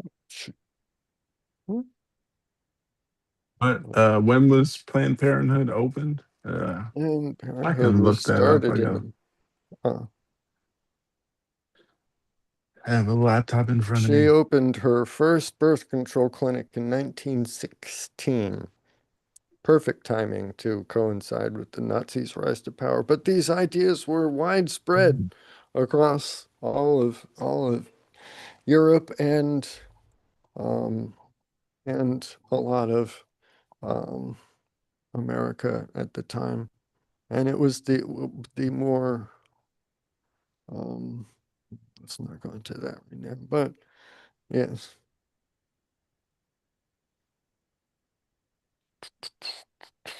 Um, did you have something, or move to I'm this just next I was article? doing a quick search and yeah, AI overview that Margaret Sanger, the founder of American Birth Control League, which later became Planned Parenthood, had no personal or organizational ties to the Nazi Party. Okay, there we go. But her historical association with the 20th century eugenics movement links her name to the era in public debate. Yes. You cannot discuss eugenics and Margaret Sanger without also disgusting. How is that for a Freudian script? Freudian slip. Disgusting. Yeah, you can't discuss Margaret Sanger and eugenics in the 20th century without also discussing the Nazi Party. But where's my hat? I do Your hair not is know. nice. You don't show it enough. Keep your comb over covered. This has just been squished. This is not the hairdo. It's just out of my face. I need to hide it. I don't You mind need to it. hide your hair. Why Uh, would you want Well, I to need hide my your hair. hair? I need my hair. Well, because my hat's not there. Your you're all hair is right, Mark. beautiful. Thank We you. don't care. It's just I like your it's comb over, and then you it's always just just throw your hat over it. it's just It's the not a thing. comb over if he's not bald. Yeah, send me see Uh, Mr. I'm just Cooper. kidding. I, I can. Mm, I was just kidding about the comb over. Yeah, I shouldn't have. He Your hair has looks too many cool either way. beautiful, beautiful locks of hair to be and a telling couple him of he them has a do comb the over. curls. You can see this down at the back, the curls, pipe curls are what I would do. That's I what didn't know they were that curly. That's that's what interesting. that's what my hair wants to do if I would let it without the hat. Which I don't mind. It's just because of the hat so much, it doesn't do the curls. So it's a big, My head it's a hurts whole for you. problem, you know? Huh? I said my head hurts for you. I cannot shake my head like that. That looked like a lot of work. Yeah, I'm a little, Yeah. yeah. My Thanks neck for that couldn't though. handle it. Mm. Right. Well, hey, I'm a lifelong metalhead, so I've had practice. You don't, Oh yeah. you don't, Indeed you have. you don't bend at the joint there, right? You move the entire up and down at the shoulder level, so you're not like, right? That's how you Yeah, spare your neck. but just the whole moving, my Yeah, neck would be Mhm. very angry from the weight of my head. yeah, yeah, Yeah, I feel like my brain's just flopping all over the yeah, place. You and you've were still got the brain you where were it goes back aggressively and forth. shaking. Well, I I could had to show you how much. do Yeah, that. I should have done Yeah, I've seen the it. You look dryer like cycle. the I don't, examples I, I've seen other people do. I don't have enough room to do that here. Is it with? I mean, this lava lamp is live, and that would hurt. Don't do that. Don't knock No. over the lava lamp. And I don't have Um, enough to make the really worth it. But mm, I got an interesting mm, article, and I only said interesting because it popped up into my search when it said trending today. mm. So I sent that link to you guys, and I'll begin to read it. It says, "Oh, mayhem on California school bus as parents smash inside and kids forced to climb out windows." And that was this morning at 7:25 Pacific Standard Time. So that is today's news. Uh, a California school bus descended into the chaos when furious parents broke broke their way into the vehicle and children climbed out the windows when the driver refused to let them off. The What? wild scene unfolded Monday along Highway 49 in Calaveras County when students were reportedly kept aboard for about an hour. Wow. Uh, the footage shows one child squeezing through a window to escape, followed by later by a parent climbing through a window and confronting the driver. The tense confrontation unfolded as other students remained inside, creating a chaotic scene with children using the windows as makeshift exits. Mm, That's sad. One 12-year-old aboard the bus says kids were initially screaming and excited about getting off. In quote, everybody was screaming and stuff because they were excited to get off the bus, the student said. The child said that the trouble began after the bus stopped and another child climbed through the window. End quote. That's when the bus driver was like, sit down, roll up your windows, they said. Hmm. mm. The driver told the children they would need to wait for law enforcement before leaving. According to the student, the decision enraged some parents who arrived at the scene after their children called them from the bus. Nicole Wellington said her son was frightened, prompting her to drive to the bus stop and demand that he be released. I went, end quote, I went right to the door And I was like, dude, open the door. Let me have my kid. And he's like, I'm not doing that, Wellington said. She eventually told her son to climb through a window and get out. If he would have handled the situation and gave the parents their children, oh no, their kids that were there, I think it would probably have gone a little differently than that. Wellington uh, Wellington told the station. But another mother, Rebecca Glover, said that she took opposite approach when she arrived. Her two children were on the bus, but she told them to stay put. End quote. There was not just one child they had to think of, Glover said. They had to think of every single child on the bus at that time. The situation escalated when one parent allegedly struck the door, shattering the glass. End quote. During the incident, the parent struck the bus door, breaking the glass. The parent was ultimately taken into custody at the school district's request for vandalism, the Calaveras County Sheriff's Office said. Deputies said several students were also reported to have exited but through open windows, but warned they should not be used as exits during emergencies. School bus safety rules exist to protect students and should be followed by both students and parents, the sheriff's office said. Calaveras Superintendent, Unified Superintendent Cassie Meeks said that the incident began with concerns over a student's behavior and ultimately required police intervention. I'm with the parents. I'm not going to climb through a window, but yeah, Why another would kid he caused a not let them problem. off? Yeah, like I'm saying, like I'm with the parents. There's other kids. Even though that kid caused the problem, and you got to call the cops. Some people might have Yeah, already been but sitting there for some time, and now I got to wait to get my kid, and the bus is here. No. Thoughts on that, you guys? Insane. I would love to know what the bus where was it? driver's reason I mean, was. it said it was on the highway at some point somewhere that the kid crawled out the window. So it sounded to me like a kid crawled out of the window somewhere other than the bus stop that he was supposed to have been released at.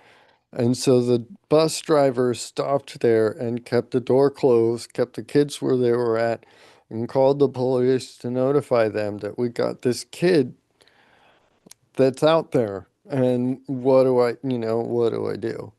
So if you're a school bus driver charged with the safety of 30 or so kids of varying ages, and one of them crawls out of a window somewhere other than the stop that you're supposed to release them at, what do you do?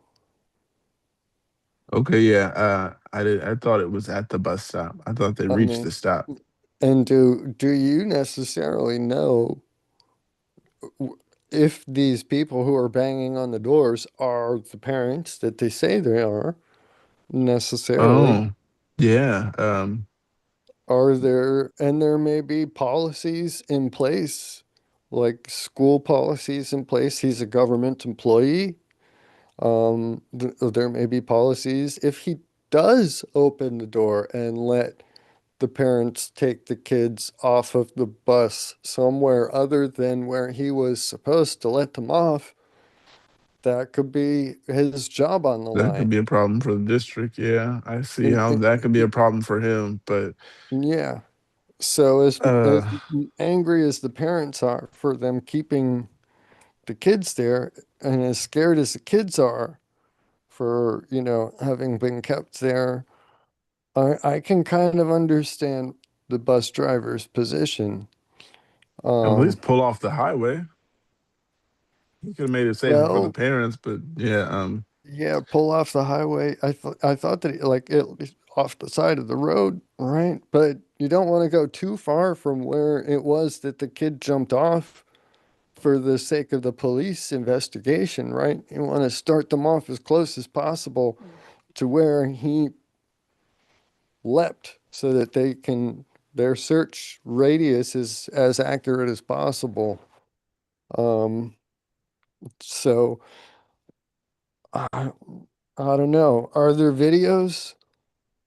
There I must be sent you the videos. link to it. There might be. I think there is. Gotta be. Uh, All of those kids probably have cameras that have recorded them at this point, and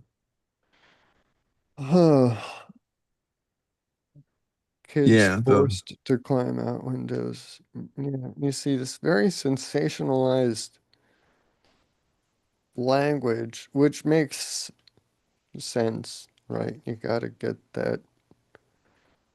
those clicks, get that info. Yeah, there's photos from inside of the bus of a full-grown adult mom crawling into a stopped school bus. Is that a correct. problem? Do you Um, know who that lady is? Is that an lady angry really parent, I could see why. is yeah, Doesn't make it right, but I I can can see why. understand an angry parent doing that, but do you know that lady's actually a parent or not? She's angry and she wants on the bus.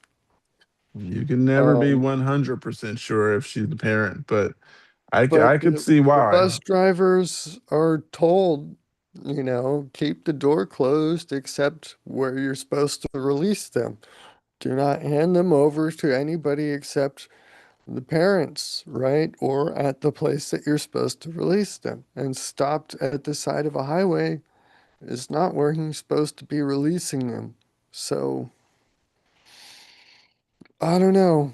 I Yeah, I could see parent I being think I'm kind angry of because I'm needing to get my kid, like they said, an hour late.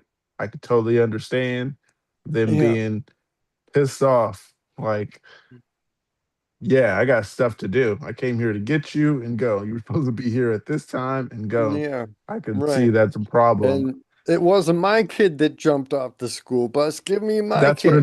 that's what another parent said. It isn't every kid. It's only one kid. Uh, so yeah, yeah. With the parents here, bring me my kid. But the parent jumping through the window, I could understand why. Not that it's right, but I could Mhm. totally understand her anger.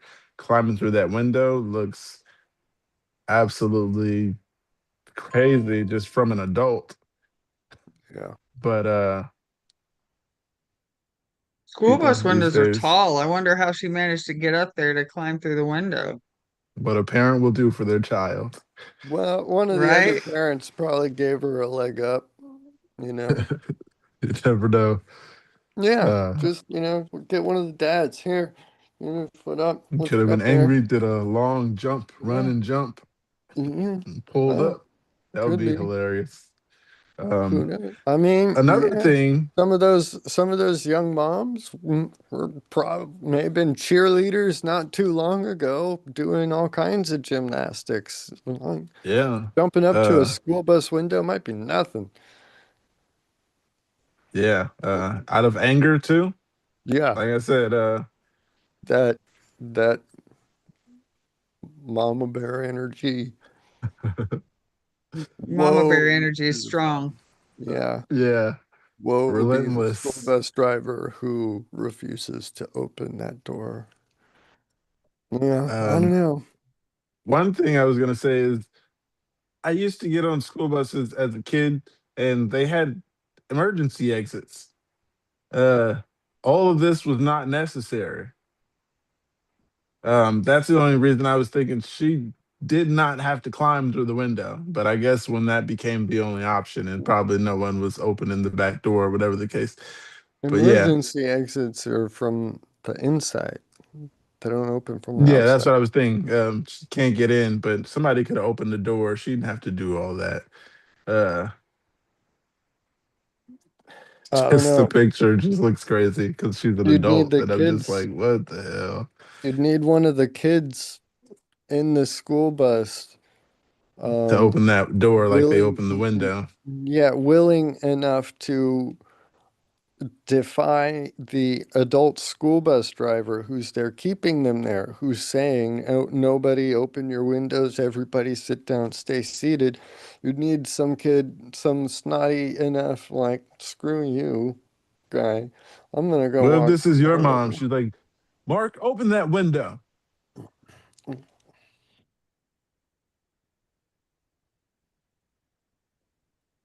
I don't What are you know. gonna? I never rode a school bus. It's hard to place myself in that sort of situation when I've never even been remotely close. Um, you never know how you would act in a given place until you're in there to I be. can say I'd open it because as that age, school bus age, I was still afraid of my mom. If she's loud enough, open that door, open that window. I don't know this bus driver. I ride with you during the year. Mm, I spent you so sure a many school bus years. driver couldn't be scarier than your mom? The Um, school bus the not driver knowing, in the bus with you versus your mom on the other side of the glass outside um, as a 6-year-old. I'd think if I can get to her, she can protect me from him.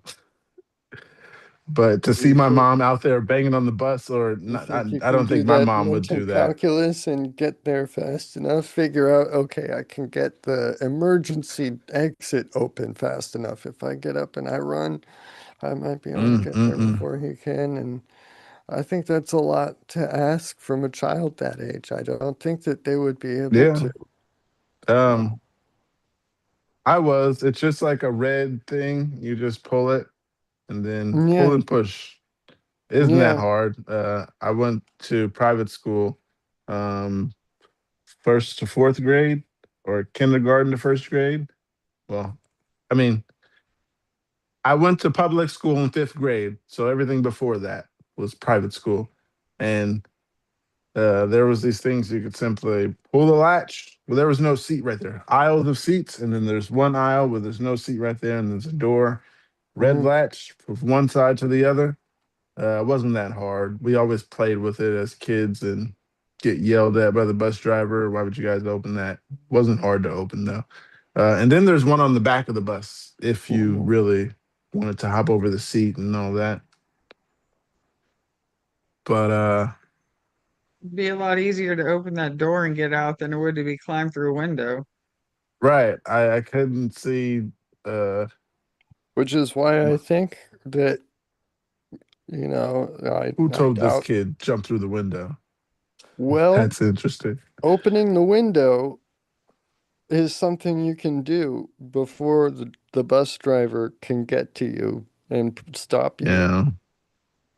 Which is why I think that, I doubt that any of these kids would be going running for emergency exits because, you got to figure out, can I Your get up? mom's Can I there, you get might. there? Even if your mom's there, she's on the other side, on the outside. Would I be able to get up? Would I be able to get over there before this big authority figure, this man that's 3 times my size, who's saying, don't get up, don't get out of your seats, Mm-mm. don't open any windows, and is also apparently authoritative enough that he is keeping all of everybody else's parents out and on the other side of the as well, and has the police on the way and is called them like immediately. Like there's a lot of layers of authority that are all stacked on top of this one person on the inside here with you, and then there's the parents on the outside of the bus screaming, open the window, open the door, give me our kids. It's scary either way, and Yeah, I I'd can rather see get in why none trouble of the from my kids mom. would have opened the doors or, you know. Yeah, what I was gonna say actually, I'd rather get in trouble by the bus driver than my mom. If she's screaming at that window, open this door, I'm not scared of that driver going, don't open it. Uh, I You suppose see, that would depend on the bus driver. that's part of the issue here. Like, if this um, was all explained I wouldn't clearly tell my enough, kid go through the window. I mean, that had no, to be no, circumstances if where, this was all explained clearly enough, like and well, properly, like communicated yeah, effectively, we have a kid who is like jumped out, a missing kid from this school bus. The head count currently is not what it was when we left the school. And we need the police to look for him. We are staying as close to the location. Like, this is the way,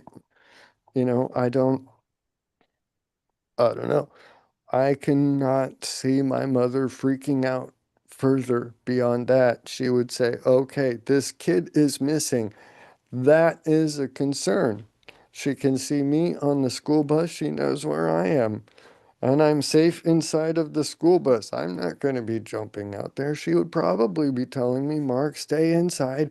Don't open the window. Don't jump out of the school bus like that other shithead Mine would did. probably do that too. I mean, she'd probably be wondering why the hell aren't you letting them off? But I'm saying, hypothetically speaking, if my Yeah, mother was outside of that bus yelling, "Open this door" to me, then I'm more afraid of what's going to happen if I don't open the door and I got to go home with her. Uh, right. she Which was is, I literally mean, screaming her that's lungs why out, and I watched her. I can't see my No, mom being freaked out me in this either. But I'm scenario. saying, I can't see, like, it would be something truly bizarre for my mother to want me off of the school bus like that in some sort of hypothetical. Like, it would need to be a danger for me and or my person to continue to stay on the school bus with that school bus driver before um, my mother would be demanding I disobey something like that and try to get out. So that's why I'm like, I don't know. I can't figure out a way to okay, answer that question or don't think put about the myself mother in. that's there at home with you. Think about any other mother. If you just had a mother that was there outside screaming, don't think about your mother because you can obviously, you're like, oh no, my mom wouldn't do that. Hypothetically speaking, let's say you're adopted. It's not the mom that you're there Well, with. you see, these are scenarios that are pure fiction, which again, I can't put myself in except as just a completely fictional character. So this would not be Mark anymore. Yeah. Not the Mark that you're talking to. It would be a fictional Mark that was And raised you'd have a by, different last name. I would have a completely different, like, what is nature versus what is nurture? What degree of the Markness that you like here came from genes versus came from being raised the way I was. So I don't know. I don't know how I would react. Gotcha. I Andrew, would you love got to know something? I would Oh, love go to ahead. know Toaster's thoughts on this just because she actually has a child that is school bus riding age. Yes. Oh yeah. Yes. I And definitely would love to ask her. Um, And yeah, and character exploration, thought experiments are just like, yeah. um, We need to I pin don't know it, how I would make a react. note, pin it, save it for next time, next toaster experience. uh, yeah. I was gonna ask her to come, but um, I think it's getting close to school bus time. if not already. Dun dun But dun. Mm. yeah, I'll text her and say, "Come on." If she does, she does. If she Don't does not, don't then don't don't press her. She'll come on if she can, if she's able. Right? She yeah, knows how to if and when she chooses. That's part of the correct. charm. It's just suddenly toaster. Hey. I got another article here though, which I thought was pretty interesting. Mm, And I only read the heading, so I don't know what's gonna go on. It sounds so juicy, and then I get in there like, oh, they fooled me. mm, Doesn't sound as good as I thought it was gonna be. mm, Anyhow, mm, it says San Diego woman, 41, has arms and legs amputated after routine checkup went horribly wrong. mm, Okay, mm. so what do you think when you hear that? That's what I was just like. My mind is like, I don't know what that Damn. appointment was about. And was she in the wrong operating room? Is what I'm thinking before we Uh, read this.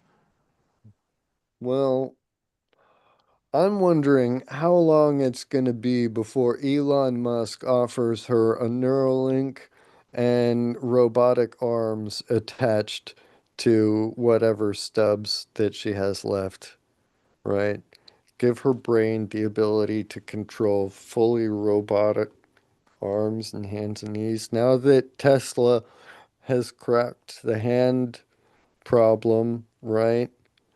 And Yeah. their arms, they can actually do stuff. If a human brain can actually plug in and learn to control those inputs, there's only a set number of degrees of freedom that they have. There's a lot more than you think, when you initially set out to start building a robot arm. But um, yeah, if you end up with like quad amputee person, um, that's kind of a perfect. I mean, it's gonna sound really heartless and human to say, but that's a perfect starting point for robotic limb experimentation. Um, but yeah, like you need the interface somewhere or somehow to be able to connect it, the meat Yeah. space of the brain to the output of the digital controls like system that the limbs require and that the robotics operate on. But that's a Okay. learning curve that people can get past already. There have been cases where the Neuralink patients have learned to to play chess, and I think that one of them even was able to control like a robotic arm, like a simplified arm, but a robotic arm. So I think the time's coming. She may have been the perfect point to end up having such an accident. So let's hear it. It San reminds Diego me of woman. somebody. Oh, go ahead because it reminds you of what I was gonna say. I actually have met a woman that has a quadruple amputee because she got shot at a gas station. Oh my goodness. If So she ended up in the hospital because of the shooting, and I think if I remember correctly, I'm not positive, but if I remember correctly, she ended up getting like gangrene infections or something, and they had to amputate both of her arms and both of her legs. Wow. mm. She went to my yoga class. Who How do you does sue for somebody something like that? how The does somebody hospital? do yoga with all four limbs amputated? Very carefully. So Ah, she had to mm, adapt some things, and it, Mm. it was chair yoga, not like regular yoga. But okay, but yeah, you still go through the meditative aspect of it, right? But well, and there's still positions where you get up and you're standing and you're doing things. You just have the chair to hold on to. And there were mm, some things that she adapted to her abilities. so That'll be I dope. guess she was like it wasn't all the way up at the shoulder amputee. Was there some Yeah, I think it was mm, mm, below the knee and below the elbow amputations. okay, okay, yeah, All right. I'll read the article. yeah. We will see. It says a San Diego's mom's life has changed forever after surgery left her with no blood circulation in her limbs, leading to doctors amputating her arms and legs. Leslie Kaoli, 41, of Spring Valley, has gone a routine heart checkup in May when doctors found she was suffering from life-threatening type A aortic dissection, a catastrophic tear in the main artery coming from the heart.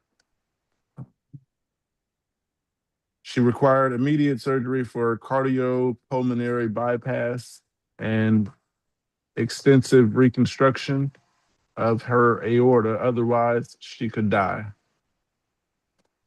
Can you guys hear my background?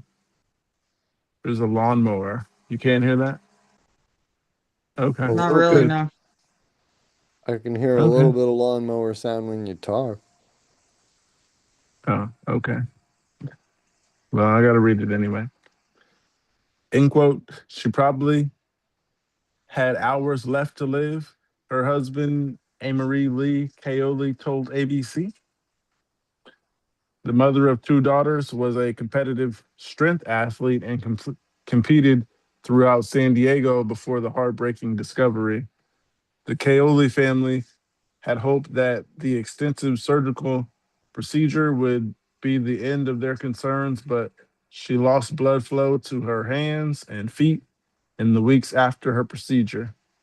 End quote. We didn't know how to know her body was going to respond to the initial surgery, but she ended up losing blood flow to her hands and feet. And by the end of the first month there, her hands and her feet were blackened and shriveled, Kaoli said. Oh.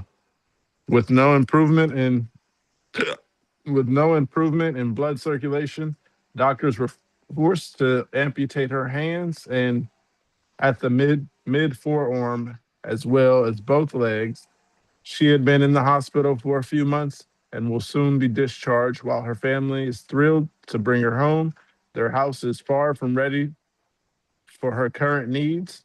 To ensure Leslie returns to an accessible environment, her husband is also asking skilled volunteers, including electricians, HVAC technicians, roofers, flooring installers, and painters, to help pull off a complete home overhaul. End quote. She just wants to come home to her family and her kids and her dog and me and wants to get back to living life as a normal as she can make it, as we can make it for her, Kaoli said. They have created a GoFundMe to help with the expenses. That is all. Who do you There's sue an for something article. like that? Is that the hospital's fault? I don't know. I posted a link in the chat about the girl woman I was talking about, Oh, okay. if you care to read it or not read it. I don't. I mean, I'll look at it next, but I was just gonna ask thoughts on this, thoughts on the one we're on. Yeah, maybe what's her name? I mean, what's his name? Elon can is he building like limbs? I don't know. What's he doing these days? I heard something about something in his He's brain. doing whatever he feels like, you know. That initial IPO of SpaceX raised so much money for him that basically it could entirely fund SpaceX and Tesla and Twitter for an entire year and have enough budget left over to like do an entirely different like I don't know. It was something ridiculous. But yeah, he's got just so much extra cash laying around that basically he could do whatever. And he's got the bits and pieces, right? He's got the robots already that he's making with his Tesla bots, right? He's got the artificial intelligence company underneath Tesla and X and whatnot, whatever it is, wherever that is. Oh, Grok. That's right. He does Grok. Um, he's got the um um yeah, the medical part of the company for the implant and everything, the Neuralink, and they've demonstrated that. I think there was at least one case of a patient with what's called locked-in syndrome. They're basically alive and it looks like they're in a coma, but they're fully conscious and absolutely no muscle movement, like complete, even total facial paralysis down to almost just like being able to move eyes and like being able to look up or down can sometimes be the only indicator that they can use to control or communicate or something. So, um, How do they know they're in there and conscious if they can't communicate? yeah, right. That's the problem. Um, that's they can tell if they're brain dead or not with an EKG. Um, I think they might be able to provoke different certain responses from an EKG that even a non brain dead person, just coma patient, might have, any sort of emotional response to some stimuli that they give would indicate they're not in a coma. Um, so yeah, it's incredibly rare and it's impossible to treat. Up to this point, it's like the worst prison sentence that I can't any imagine. human judge has ever handed down to any human criminal in history. Like, right, solitary confinement we consider Cruel terrible. and unusual. Yeah, a lot of people consider it cruel and unusual and inhumane, unethical. And yet there are patients, medical patients, who are suffering through that. Um, yeah. So if we can help any of them, help as much of them, awareness is one thing, right? Yeah, And so I guess just by us talking about it here, we've done something, something, we've at helped someone. least, what, like a couple dozen people, who view Three at this. least. Three viewers At, at least. at I think least. yes, at least. I think in One looking of the back three at might the be me. Nah, I'm kidding. maybe I don't know. I don't Uh, know how do you get a feed of the chats and whatnot? Oh, one of the uh, three might be me, actually, because I pulled it up when I had to step away from Zoom. I wanted to still listen, but I couldn't. And Participate. I heard Planned Parenthood and Pookie wanted to hear me, and so I powered back because nice. Thanks, ah, man. it's such an insidious organization. But yeah, do you want me to stop viewing? No, I mean, yeah. I No, mean, if you're or here, yeah, then yeah. or wait, what? I mean, if you're No, here, yeah, then you're no, not shouldn't be there. but Be here. You're but here. the numbers, the views, YouTube likes the views, even if it's That's your own the views.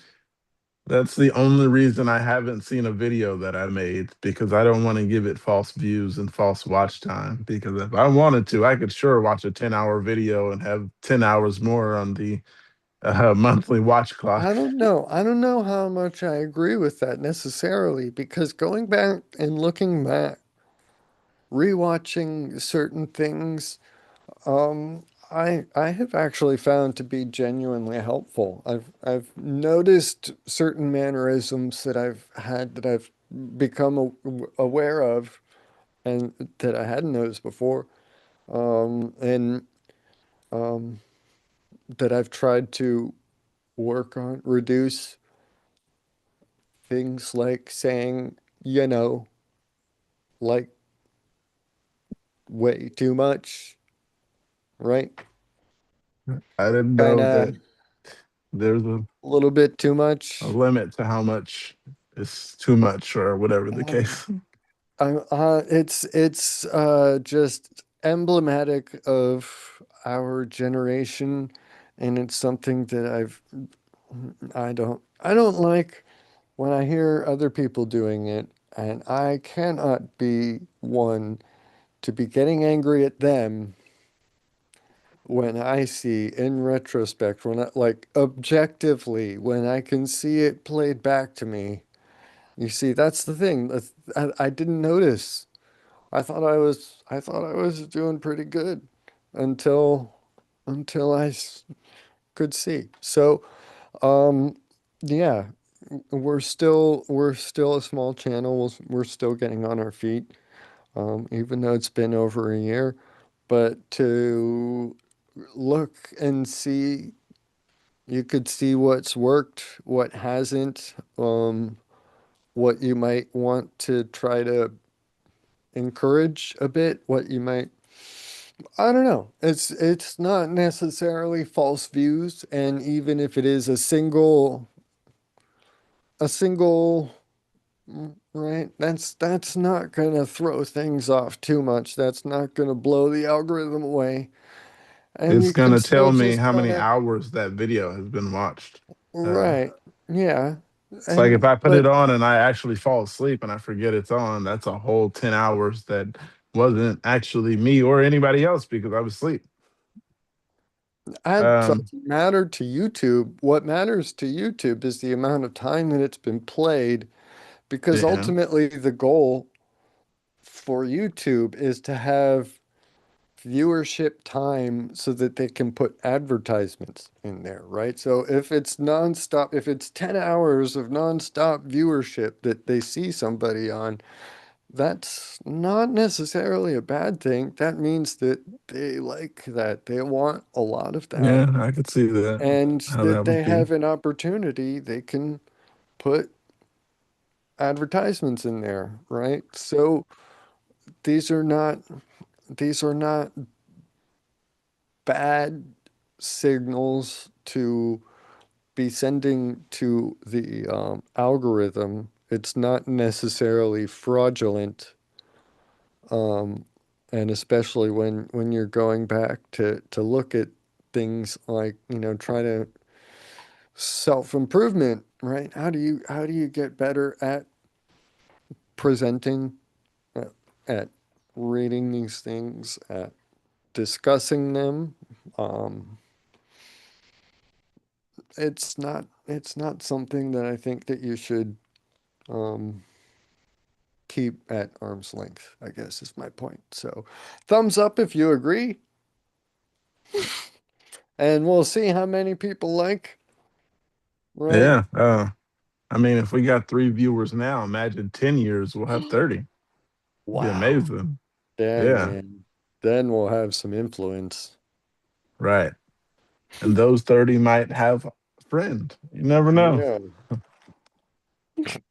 Um, but I did have something here that I thought was interesting Mm, because my no, my son's mother sent it to me and asked me my thoughts on it mm, and said this might be a good thing to talk about.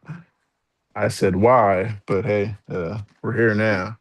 Uh, I I didn't read it because I was like, maybe if I read this with him, and I don't read it at all. Anyhow, it says Meta agrees to historic $18 billion settlement over claims social media harms kids and agrees to a huge overhaul to protect kids. This came out today, like right before we got here. Yeah, like a little bit before we got here. fresh 9:33 off the Eastern press. Standard Time. Yeah, so it was around, yeah, right before school, like 6 a.m. Well, no, it was like 7 or 8 Breaking a.m. for news. us. We Correct. need to figure out, like, get a little animation overlay, flat breaking news. Oh wait, no, we have a lot of epilepsy viewers. Yeah, I was That might asleep when this was that might trigger posted. seizures. No, just I'm thinking it was on breaking the news. news. Yeah. Uh, it was on the news at 9:33 a.m. Eastern Daylight Time. Uh, so yeah, I'll read it. She said this could affect your children. Maybe you should talk about it. Anyhow, we're here now. I love you. I wasn't making your voice sound weird or anything. I just had to point that out because I thought about it. I was like, damn, that sounds weird. That's not how she sounds. Uh, Mm, yeah. Anyhow, I didn't. Mark Zuckerberg's Meta has agreed to pay Zuckerberg's Meta has agreed to pay 18 billion as part of a historic settlement with 48 attorneys, Billion. 48 Yes. attorneys general Sorry. who allege the company B purposely. Ooh, I gotta shut B this down. billion. Um, yeah, 18 billion. Actually, we'll keep going. Um, how long you got, Toaster? I had a quick question for you. Uh, Uh, I have no idea. okay, I hope you're here when I finish this, and then we'll go to the other question. Because yeah, We could jump back to the other, or is it? before we get too far, you guys want to jump back to that? You're just Anyhow, starting this one. um, okay, we'll keep going. Mark Zuckerberg's Meta has agreed to pay 18 billion as part of a historic settlement with 47 state attorneys general, who's alleged the company purposely built Instagram and Facebook to get kids addicted to the apps. The agreement includes Of a course. commitment. The agreement includes a commitment to Meta to make changes that include imposing daily usage limits in quote nighttime blocks on the apps before bed and in quote enhance age assurance measures to ensure underage kids can't use Facebook or Instagram, according to court filing Wednesday. Meta also agreed to create quote additional tools to help parents and guardians to protect their children online as part of what was described as a quote consent judgment. The settlement is pending court approval. While unprecedented in scale, the 18 billion settlement over 10 years is just a drop in the bucket for Meta, which ranked in 200 so $200. Oh no, $200. 1 billion in revenue. There's a period in between there, so I thought it might have been 1 billion and 1 cent, but it's not. It's another sentence. Anyhow, which raked in $200, 1 billion in revenue last year alone. Based on that figure, Meta earns about 18 billion in revenue every 33 days. Sheesh. Notably, Meta did not admit to any wrongdoing as a part of the settlement, nor do the product changes apply to its other apps like WhatsApp, Messenger, or its AI chatbots.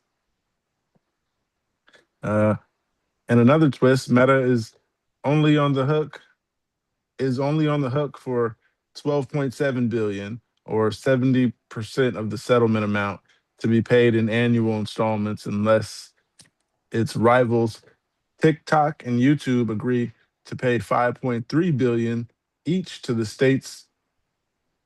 uh, to the states and implement the same design changes, including a daily 1 hour usage time limit for teens on their apps. If they do, Meta will pay the remaining 30%, which amounts to 5.3 billion.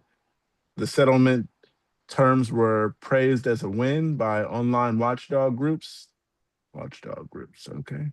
Uh, with sources noting that daily 1 hour limits for popular apps are a nominal improvement over cases in which obsessed teens use them for excessive amounts of time, including upwards of 16 hours a day. Wow. Long stalled legislation, like, wait, long stalled legislation like Kids Online Safety Act, which would impose a legal duty of care for social media firms to protect teens from harm, are still necessary to close the gaps. According to Tech Oversight Projects, Executive Director Sasha, Sasha, anyhow, this is the historic settlement that will have a lasting impact, but we cannot truly protect all the children and teens until those protections are required on every platform and are permanent. That's something only Congress can do. What's her name? Sasha said, because now it's just using her last name. Anyhow, CJ Mahoney, Meta's chief legal officer, said in the settlement proposed framework, in quote, will only work if all of our peers join in. Quote, because teams move fluidly across dozens of apps, we need an industry wide solution. We therefore call on our industry peers, TikTok and YouTube, to implement this new framework right away, Mahoney said. Representatives for Google and TikTok did not immediately return requests for comment. Meta shares popped 4% in pre-market trading in news of the settlement, which was announced just today, just days into a landmark trial in California federal court. Zuckerberg has been set to testify at some point of the proceedings. With the settlement, Meta averted a trial that was widely seen as an unprecedented threat to its business model. The case is one of thousands that the social media giant currently faces in California's state and federal court, alleging it is responsible for fueling a teen mental health crisis. Of the independent auditor will track Meta's compliance with the settlement, which also bars the companies from making false or misleading statements about its safety features. Meta did not admit wrongdoing as part of the settlement. Damn, that's part of the settlement is you gotta admit to this shit. Okay. California, Meta's home state, would be eligible to receive 1.5 billion to 2.1 billion in the settlement over the 10-year term, according to the state's attorney general, Rob Bonta. Today, we have secured a settlement with Meta that will make social media less dangerous for our kids and make a world of a difference for children and their families, Bonta said in a statement. Meta has agreed to make a massive transformations that will reduce risk of harm from its platforms and will do it within months. Fair Play, an online safety watchdog that is one of Meta's most vocal critics, described the deal as a, in quote, watershed moment for the growing movement to protect children from addictive and dangerously designed social media. I'm sorry, this article is so long. It's almost over. Uh, I didn't know it was this long. It's not been Uh, that long. it said a 5 minute read. It seems like longer. Um, anyhow, uh, in addition to the significant financial penalty, the state attorneys general have secured the most significant injunctive relief yet from Meta, including a number of measures to protect young people's sleep, such as disabling Instagram overnight for minors accounts. Fair Play executive director Josh Gollin said in a statement, jurors of jurors in the federal case heard Oh, testimony earlier this week what? from former Meta safety researcher Arturo, who was declared in scorching testimony that you cannot trust Mark Zuckerberg with kids. Wow. Um, he I also wonder said, if Instagram being disabled for children after midnight would have prevented that hot tub guy from getting kicked in the back of the head. mm, If yeah, they couldn't those be kids. streaming it live on their Yeah, they shouldn't allow Instagram kids to account. stream live. I thought that Also, was a TikTok thing. yeah, that was a Same Either TikTok thing, way, thing. whatever. it's Instagram social allows the media. they're both I mean interchangeable at this It, point in my yeah, mind. it's I all know they're not, but it's still as a mother, mm, I'm I'm not letting my kid get on social media Right. until they can go to college. Then Mm. they can dive in, whatever. But then no, My not here. yes. my 17 and 18-year-old, they have Instagram and TikTok. That's all.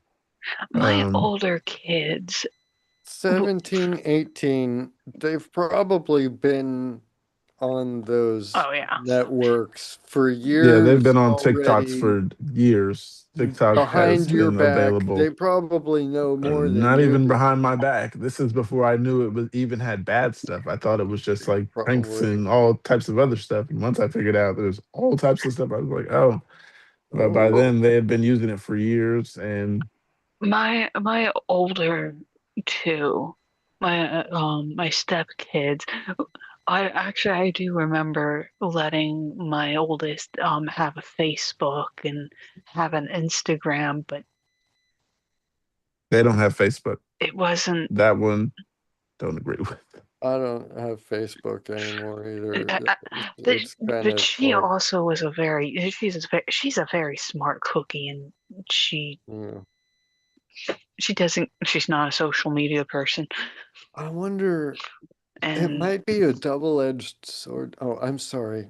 Oh, let me go get back to ahead. this article because we're Oh, way far from the article. Uh, Um, but the yeah, like, I wonder if it could end up being a double-edged sword to keep them so sheltered from and it's the a internet bubble. world, the internet life, and what's out there that, once they actually get out there, they might not realize that, Can't like, believe how, everything you read. yes, how bad a lot of these other, not everybody has your best intent or your best. they're not going to find out for scammers until they're Right. older. They're Well, not going to that's the thing. get that mistake as Don't, yeah, a minor. yeah. We had all kinds of stuff. We had MySpace, but it wasn't like this stuff is these MySpace, days. man. You see, we had Friendster. Do you remember Yeah, Friendster? Podcast. Yeah. yeah. And it wasn't as bad as this stuff. You didn't see Oh, nudity and stuff like that. no, all Uh, that was still in the we seedy were part of the internet we were still before. using words just to talk, and we finally get to put a picture with it, and that's where it came from. And then mm, now you can see what the person looks like, and they can post the words that you've always seen. That changed the game. Then there was Facebook. Uh, yeah, yeah. I think yeah, my distrust of cameras goes all the way back to that Oh, early internet. It was like the first rule of the olden days hmm internet of tape yonder was, on your yeah, camera. not even like not I can even have a that, profile just pic. complete anonymity, right? The beauty of the internet was you were talking with people and it was in complete anonymity, and that anonymity was sacrosanct. And then all Well, of a sudden, these social media networking sites started showing up, and like, hey, you can connect to everybody else and see and make more friends. And I was like, no. It's like Um, all of the exact opposite of everything. But in order to be like you, yeah, you couldn't say once my no, once Facebook supplanted MySpace, you couldn't be like a college kid and say, "Oh, I don't have a Facebook account anymore," at that point. By the time I got there, but um, finish I this article. Let me get I back to missed this. that. I missed that. Yeah, I Yeah, missed we that. went from chatting to Facebook to MySpace. It was dope. The change got better and better Technically, with time, and then technically, yeah, we are on a social media platform again right now, ourselves. yeah, yeah. Even, yeah, Hi, world. YouTube. Hello, YouTube. yeah. Hello, Press that world. thumbs up button. Uh, Like, subscribe, share. And Check out be the mhm. safe. community, the Reddit community for epileptics and epileptic supporters and family members, people impacted by epilepsy, let's say, right? The Over whole on Reddit, epilepsy universe. it Hmm. is epilepsy_universe over on Reddit, reddit.com/r/epilepsy_universe. We are over there and we do what we can to help out. Um, and that's about all. And I'll finish the article. Yes. Anyhow, Arturo also personally accused Zuckerberg of misleading the public about Meta's efforts to protect the kids. I felt he created a false and misleading impression of Facebook's commitment to young people, said Arturo, who estimated that he spoke to Zuckerberg about safety issues at least 100 times during his tenure. And coalition of state attorneys, attorney general accused Meta, which earns the bulk of its Attorneys revenue. General. Yeah, I'm sorry. The state attorneys general accused Meta, which earns the bulk of its revenue from digital advertising, of violating federal laws by harvesting kids' data without parental consent. I didn't know that. I had to give consent for What my was child to use social media, stuff like that. It what asks for a was parent. Uh, it says violating federal law by harvesting kids' data without parental consent. okay. Interesting. Didn't know about that. Well, We'll talk after I finish. I don't know how much of that is just the children circumventing their own parents' knowledge of their activity on the platform, but That is very true. I am cool. quite sure my son knows how to deactivate the parental functions on his Switch that says that he can't play after a certain Mm-mm. time. How do I know? You're the parent. You pay attention. And I mean, if he doesn't already know, somebody in his class will. yeah, Or in his front yard because he has friends in his neighborhood too. Anyhow, the state AGs also claim there's a capital A and a capital G with an S at Yeah, the end. when it's spelled out and it's the plural then is attorneys general, but the singular abbreviation is AG. So why isn't the plural abbreviation A's G? Oh no, but we can I talk to them know. about it later. I just wanted to point out that little linguistic absurdity of English. I love the English language and playing around with its because quirks. attorneys Look, I hate is to let one them be word. wrong. Huh? Because attorneys is one word, so it's just Attorney. AG, attorneys Yeah, general. Right. AGs. Yeah. So But there the wouldn't be an S in there because right, attorneys is one word. It doesn't yeah, say that. It says capital A, capital attorneys. G, lowercase s. Yeah. AGs. Yeah. Attorney So Attorney generals. generals. They yeah, thought they Okay. were slick with that. the position being attorney general, the plural isn't attorney generals, as a lot of people often say, it's attorneys general, but the abbreviation is AGs, right? I don't know. It's weird. Hey, mom. Okay, Hi, came up at the Mom. perfect time. And he didn't even, we don't even have the article that he was reading.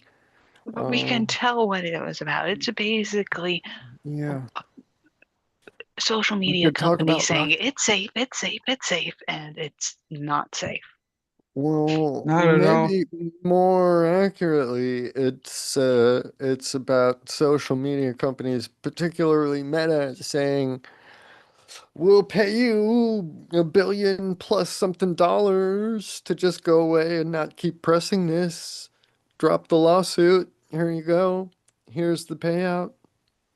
That's really, I mean, that was the thing. They've got these extra things that they've got to comply with, and they're gonna, make at least face value um, efforts towards that. But the big thing was penalizing them with that whole um,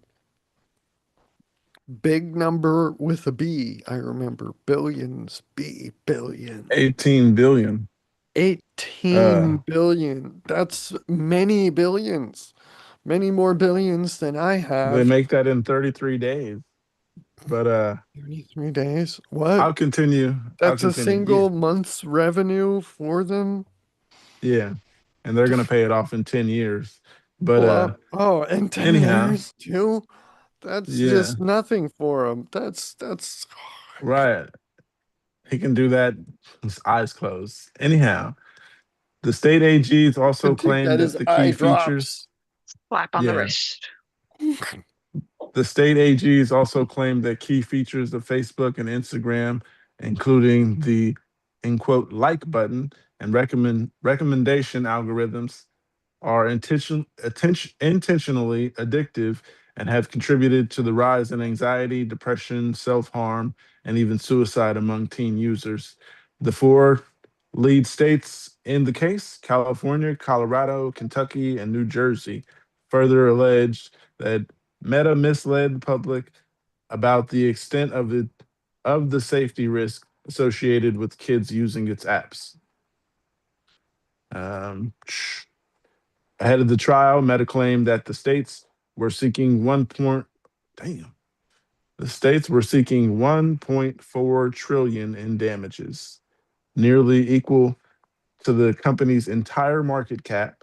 The tech giant's lawyers described the potential penalty as, in quote, outlandish and far yeah, beyond the that's scope of their actual claims. close to their Lawyer, market cap. So they basically wanted Meta to just, okay, we're gonna fold up, sell all our assets, and cease existing as an entity in response to your lawsuit.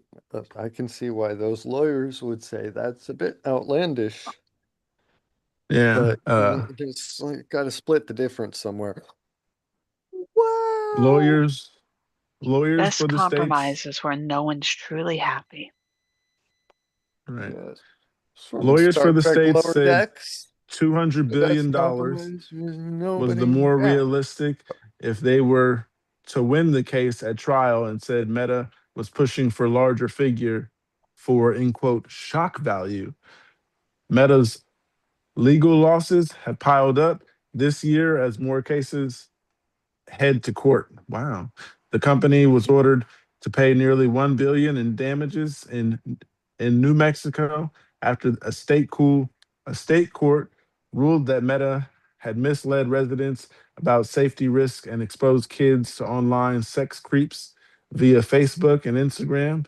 Elsewhere, Meta was ordered to pay a share of a 6 million $6 million judgment in California's state court after jury ruled in favor of the woman known as, in quote, KGM, who alleged that its apps and Google owned YouTube fueled her anxiety and depression.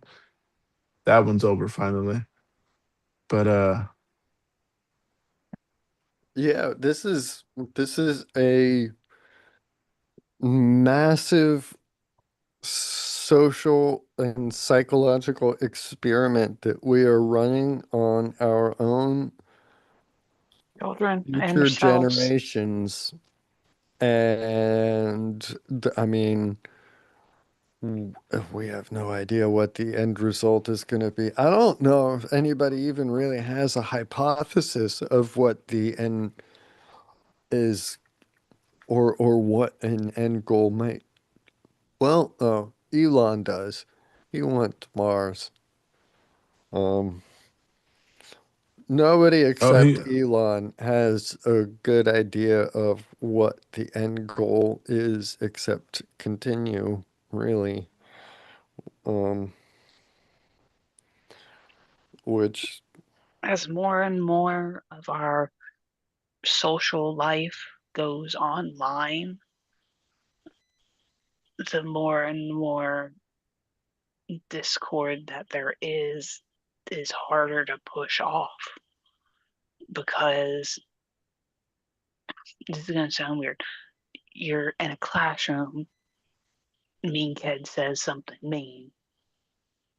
You go Uh, home, you're on Facebook, the kid says something mean.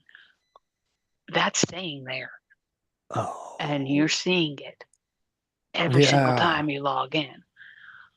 Or you're not seeing it, right? The in-group, there can be group chats Yeah, that very specifically exclude certain I don't like this kid. This and kid is blah things, blah yeah, blah blah. entire sub Clicks. subgroups of cliques, and they're all, yeah. I mean, Um, that's all being digitized now, and that might So it's harder facilitate to that aspect of police it. the But bullying. is it that yeah. different from what has had been happening back in the 90s? Because It that sort of hadn't thing. quite. This is gonna Um, sound weird.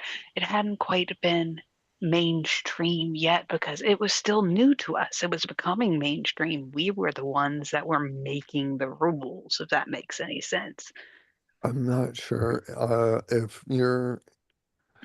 if the question I meant to ask is the question that you're answering. Answering, yeah, Has the exactly. nature of bullying, I mean, underlying this, it's still a nature and a culture of bully, bullier, bullied, or whatever, and that's always kind of there's always kind of been um I mean, at least as far as I have been aware, right?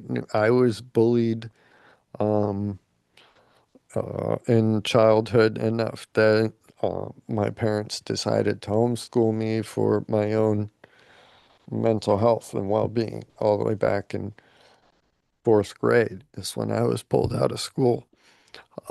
So the bullying, and in some ways, it's interesting. Retrospectively, I'm realizing it wasn't only the fellow students who were It um, was the bullies. inaction by the adults No, and the not well. silent That was, yes. He's but right. no, but Sorry. there was active trauma caused by the behavior of the teachers who believed that they could fix me without Fix. the Was there anything to understanding. fix?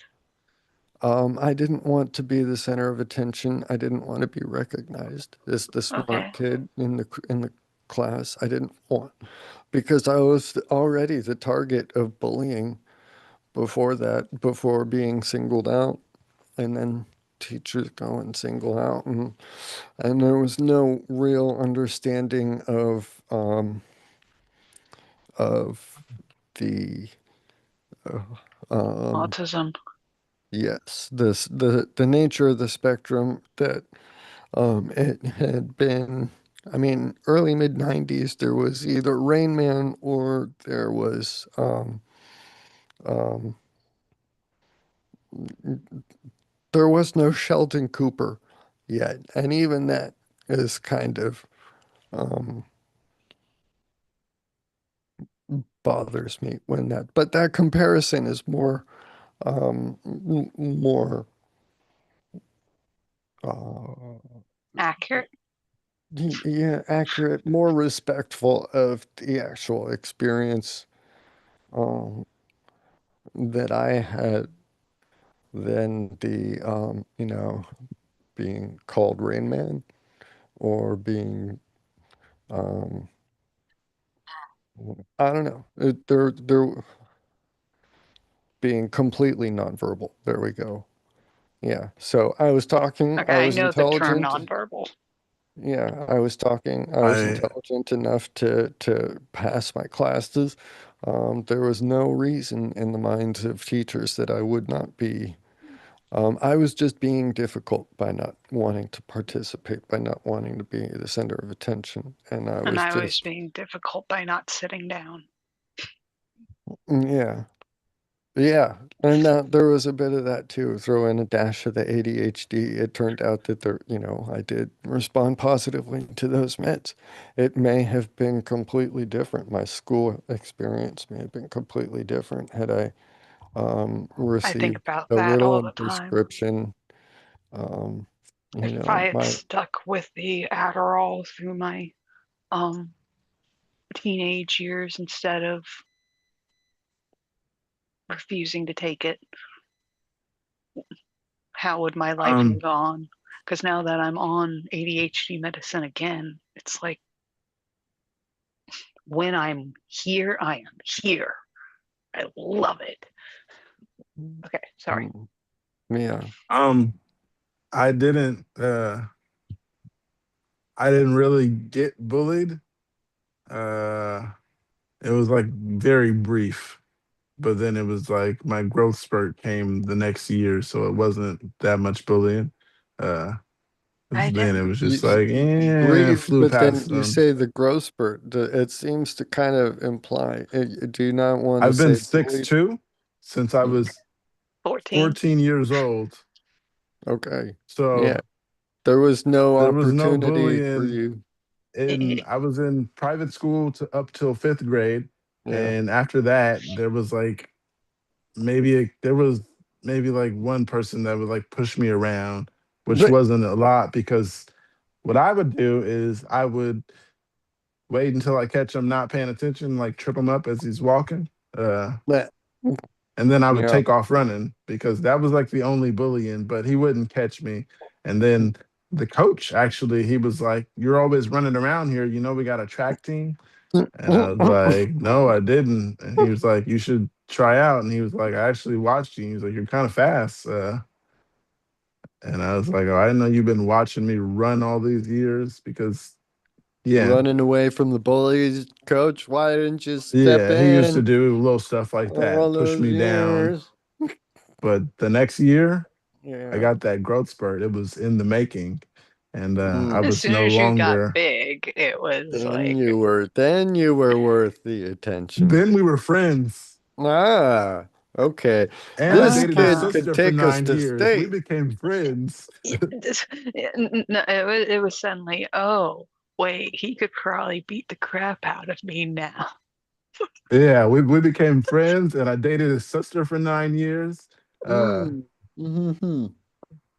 yeah, It's interesting. A lot of some of the best friendships that you hear about, like both in real life and in literature, start out from like bitter rivals or enemies or whatnot.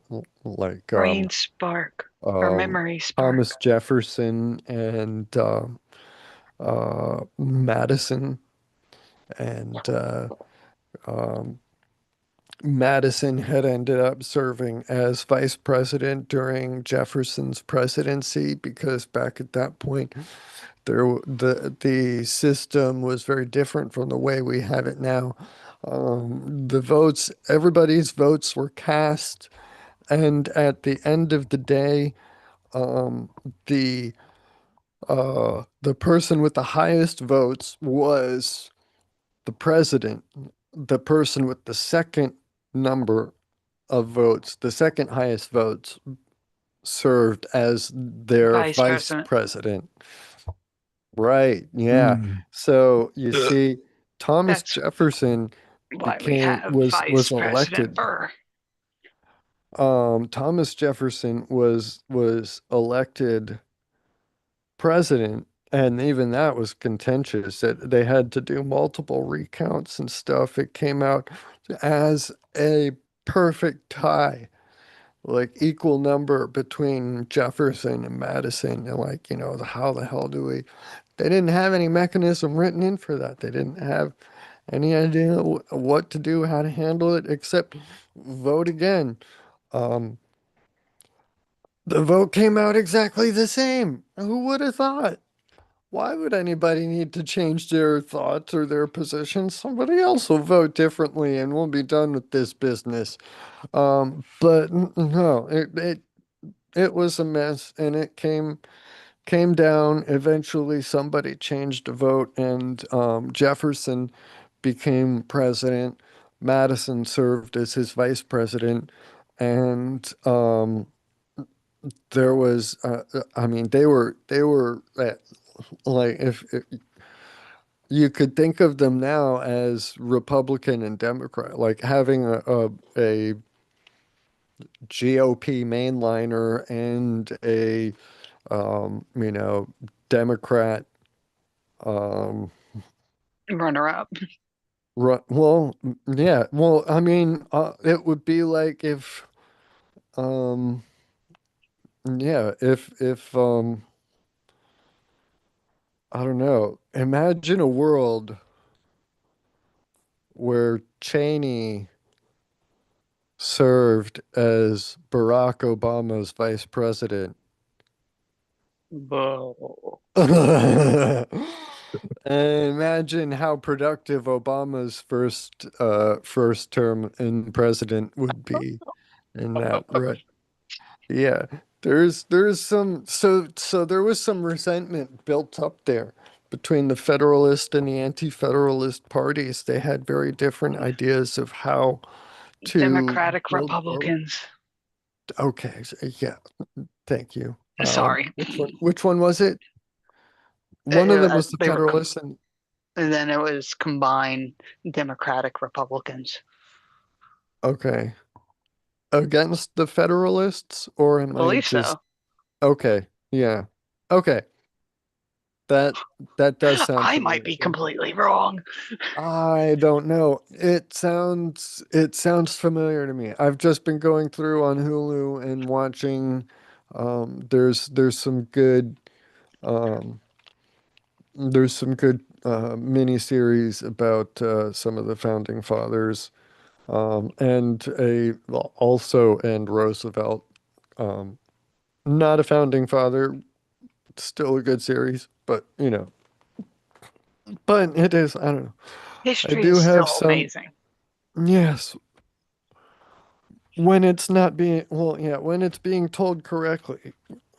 There's some, I don't know. There's some issues I have. I forget which one of the shows it was, which series. There's one on Washington, there's one on Jefferson, there's one on Hamilton. Of course, Um, there's one on Hamilton. They have to do that because of right. Mm, yeah. And there's one on oh, Pookie. I was Hi. just most recently watching the oh, Pookie, hand up. Oh, I was just waiting for you to finish. Just to let you know I was waiting. I'm here. Uh, Oh, hi. finish what you were saying. Oh, okay. They You're giving us good history shows to watch. oh, yes. There's some concerning moves to towards historical revisionism. And I find particularly concerning a trend towards um, uh, eliminating the contribution of Christianity towards this nation as much as possible, and not to turn this into a religious platform to go and start preaching. But there is something that was in that, which I really wish I had remembered which one it was, but there was a line, and it's subtle, the way that propaganda can well gets used, gets slipped into the consciousness of the propagandized.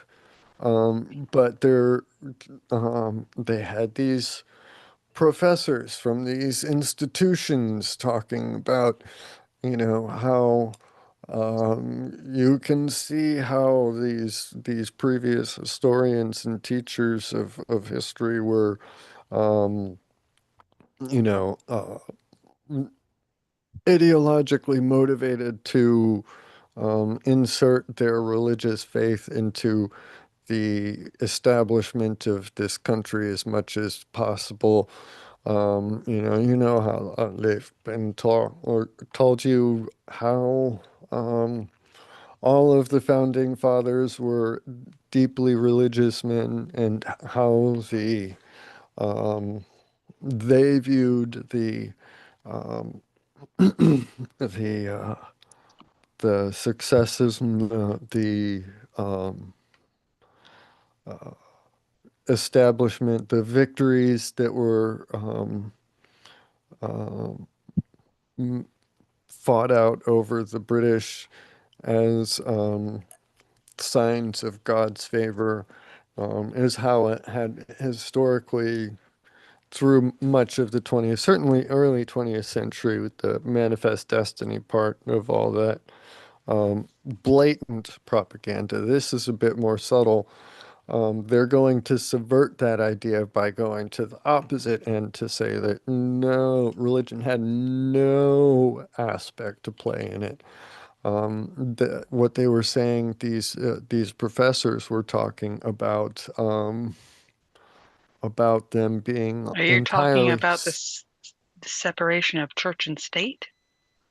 to a certain degree, but that's a separate issue also. That's another thing I would love to talk about I think in I can another. understand kind of But and kind of the answer, I think, the n- question you're getting at, but no, continue. no, no, no, no. I'm not getting at a question. I'm getting Oh, to a point of the um, propaganda, right? So what they had said was they pointed out a one particular specific letter that was written by this individual, and I'm going to say George Washington, um, because I don't know. It was one of the founding fathers who was writing a letter talking about how this victory that they had over the British was, it had historically been talked about as divine providence, and how it was, I don't know. But these professors went and on this on camera, like completely straight faced, read this letter out loud and looked at it and said, you see in this, in how when they wrote this letter to their fellow founding fathers, even they um considered it secular, a religious secularized victory. They wrote providence, and they view it as a I don't know, what they were trying to play it off as, trying to frame it as, was luck of the draw, right? Ha ha. But providence, first off, in the letter that they showed, the cursive hand, um, they wrote capital P when they wrote providence. And if you look up dictionary definition of providence, it is impossible to separate from the religiosity of its nature. Um, but these professors, this historical documentary, which for most part is providing some good, accurate, interesting information, right? They're also saying, here's this letter showing that they never really viewed it as, being a grace from God, that these religious people who were praying and made it through what they did, what they had hoped for, what they had asked for, did not, they really viewed it as a secular thing. They didn't involve religion at all. Um, but no, they can only manage that obfuscation by selective reading. And that made me angry. So, yeah, providence, different definition. A noun that means the protective care and guidance of God or a higher non-human spiritual power, divine guidance. Its key meanings and uses: the belief that God watches over, supports, guides humanity in the universe. As a title, a capitalized, as it was used in the handwritten letter, was reference to God as the supreme protector and director of affairs. Um, Yeah, go. oh, sorry. No, don't worry. This was good. I like this. Have fun. Take care. Um, so yeah, oh, there's an ongoing concerted effort to edit the religious beliefs of the individuals and they're out of their motivation when it in reality had been integral to their thought processes, you know. Um, there. Had enough? That's probably enough. Say uncle if you're, because I could keep going. Um, I had something that Okay. I had been talking about. Um, I brought it up a couple times, but we didn't exactly talk about it. Mm, Uh, you remember when we were talking about the lady who dropped the baby and said she was having a seizure? no. Yeah, we didn't really talk about it live, but we talked about it afterward. But I'll read it here. Yeah. Mom said she had seizures and dropped the baby who died. Then police found out alarming web searches. Hmm. An Indiana mother Mm, is facing murder charges in connection with the death of her infant in April. The child, 5 month Grayson Lee Cunningham, died in his ship Shipshuna, Indiana. Shahana, whatever, in Indiana on April 6th, according to the online obituary. His mother, Chantel Cunningham, who was charged this month in the case, according to online court records reviewed by the people. The investigation began when police responded to Chantel's residence on April 6th, hours after a friend received a call from her, reportedly sounding extremely distressed, according to the probable cause affidavit obtained by Wayne. I'm assuming that's a news network because it's all caps. Uh, Anyhow, WANE. yes.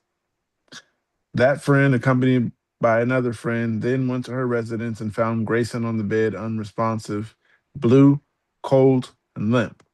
Investigators allege in affidavit the child was pronounced dead an hour later.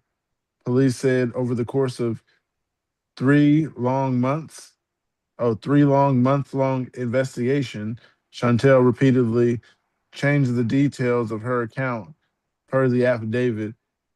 She allegedly told investigators she had multiple seizures on April 6th and dropped Grayson several times.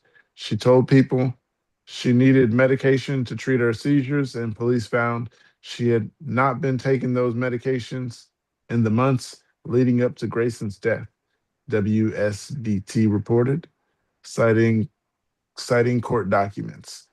Her account of number of seizures and instances of when she dropped Grayson would change over time.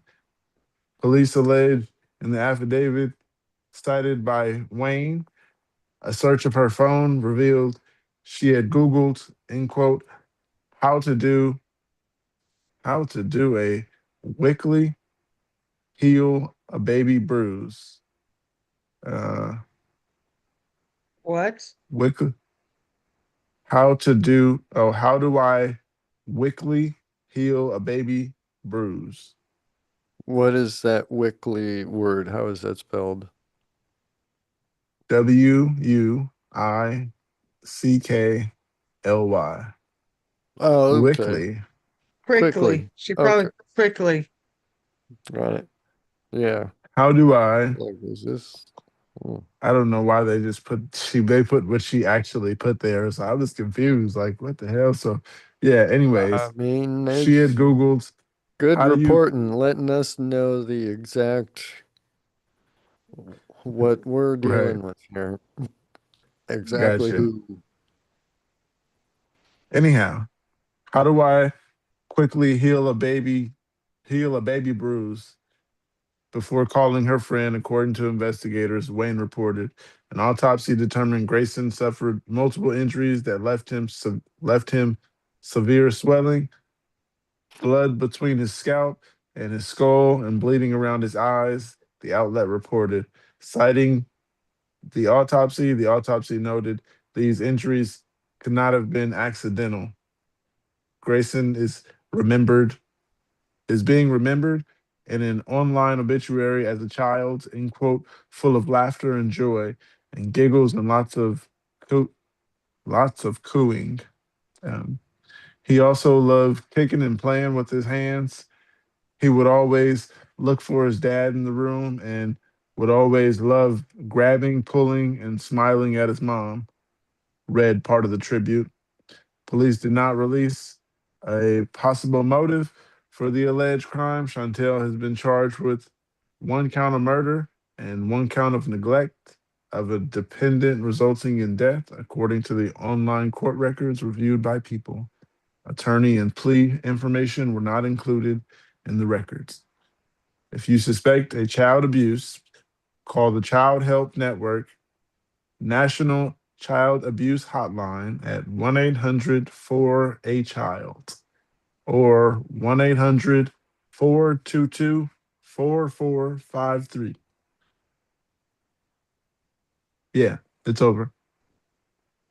Uh, so she's not taking her medication, but they said it couldn't be from falling and having a seizure, but she's also not taking her medications, which should be What? the least of my worries. What and how do they know? What is it that says that it was not, definitely not from, okay, they, well, multiple The bone autopsy says fractures. it Yeah. couldn't be the autopsy said. So I'm just going Caused off by what the severe autopsy said. blunt impact head injuries, internal bleeding, multiple bone fractures, inconsistent with accidental drops. Okay, so that makes me wonder then what would they be consistent with if Not it's dropping and not a seizure. right? Because Yeah, so what are I they dropped my daughter. alleging? I dropped my daughter the day she was born. I had a seizure. I was holding her, and my stepmom said my eyes were just like looking at the wall. And she said, I started having the seizure, and she said she was this close, like barely missed her. She was close enough to see something was going on and went to grab her. And as she was going to grab her, I dropped her and had a seizure. That's Um, a hell of a trigger. yeah, that was hours after she was born. Oh yeah. Uh, Wow. yeah. So luckily I didn't drop her. She's not gonna have epilepsy because mine isn't hereditary. She might have narcolepsy. Her mother has that. Uh, she's fucked either way. Um, Don't say that, man. I'm just kidding. Ah, Anyhow, yeah, but this lady so could not I'm have dropped wondering this though, baby and done all what this. I'm sorry. Go Talk ahead. over. I'm wondering if they're saying it's inconsistent with being accidentally dropped, what are these bone fractures, multiple bone fractures, internal bleeding, blunt impact head injuries consistent with that they They didn't are exactly say. alleging? Yeah, that's one because I can all of those just described independently. And I'm not just devil's advocate here, just but all of those stated independently sound like things that could happen when a baby gets dropped at the onset of a seizure, right? Head injuries, blunt object head injuries, right? You drop the baby, it hits its head, internal bleeding. Babies are fragile. If they're high enough, you drop them, bad. Bone fractures, also, again, small bones, not as strong as adult big bones. So Jumping on your coattails there, I would say, what if she had a seizure and fell on the baby? that's another thing. I wonder Yeah, if they, yeah, possible. and then an ongoing tonic clonic on top of the baby. Can they rule that out necessarily? And how would they be able to differentiate that from She's a been Intentional charged. abuse? yeah, from Yeah. an intentional murder? That kind of, yeah, falling on top of a baby while unconscious in the middle of a tonic-clonic and then seizing for the next 5 to 10 minutes definitely sounds Also, like it could be enough to her look. her Google searches though, um, she was looking for ways to cover it up. I mean, you don't want your baby looking bruised if you have to go out in public, take her out in public, right? Not only that, they got to go to the doctor every time you turn around when they're little. That 1 month visit, 5 month and 6 month and all that. Hmm. Yeah. We want Yeah. to see what they've gained in 30 days. Uh, I But thought then that was also, interesting. why wouldn't you go be like reporting it to the doctor immediately? Bring the Right. baby to She the called her hospital friends. immediately. That's a hospital visit. If you have that seizure on top of your baby, call that ambulance when you get up. Yeah. Yeah. I or a lot Once The of I it know knows changing, a lot something of is no wrong, ambulance. That would be an ambulance ride worth having. yes, the ambulance probably called the police. Andrea, you got something to say? Mm. well, and the her not having the details straight afterwards, you have to think about epilepsy brain. I mean, I'm not advocating or anything, but But yeah, there's a lot epilepsy brain, that we have in terms of like devil's advocate abilities that they, might not. So yeah, I agree. Devil's advocate brain, I can see a lot more reasonable doubt than I think almost any non-epileptic viewer or Yeah. listener would be able to recognize. They'd be like, "Oh, the autopsy says it couldn't have been dropped. That's definite. She's toast. Send Yeah, her to the because electric chair."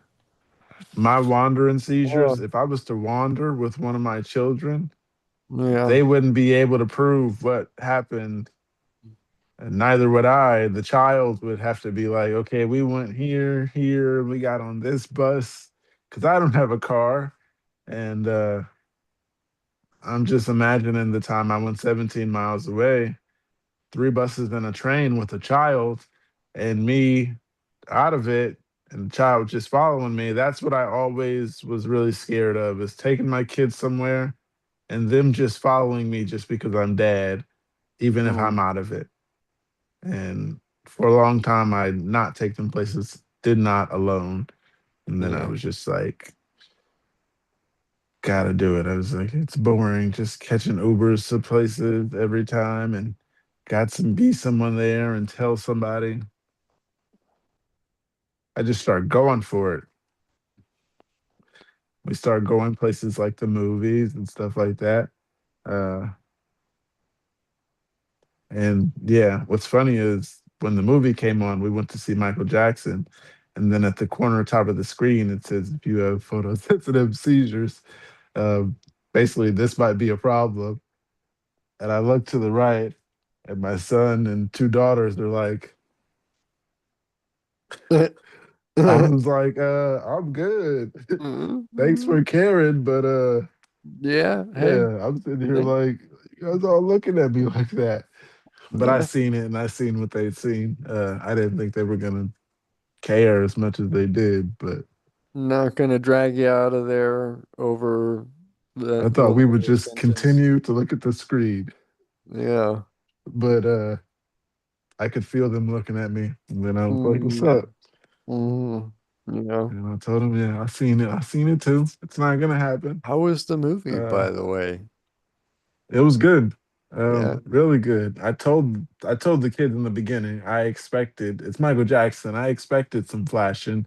I had to explain all the photosensitive percentages of how many epileptics there were. And Oh, I thought you were gonna be explaining Michael Jackson stuff to them, like no, I why told the them that there's kids gonna should be a find bunch of this flashing and interesting, shit. you know? And Like, who even was Michael Jackson, Dad? Why are you taking us to this movie?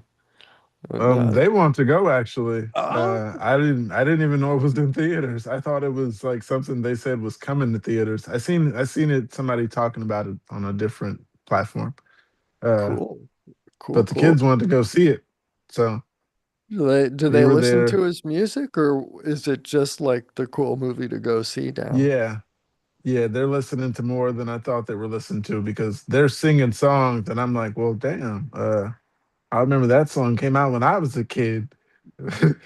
Yeah, So the song was I only good to mean, me because it came out when I was a kid, but these songs that came out years ago, they hear it on TikTok or something, and then they look up the song and then they're listening to the song. That's how it is. That's how stuff goes oh, viral. Your okay, music that has to makes go sense. viral.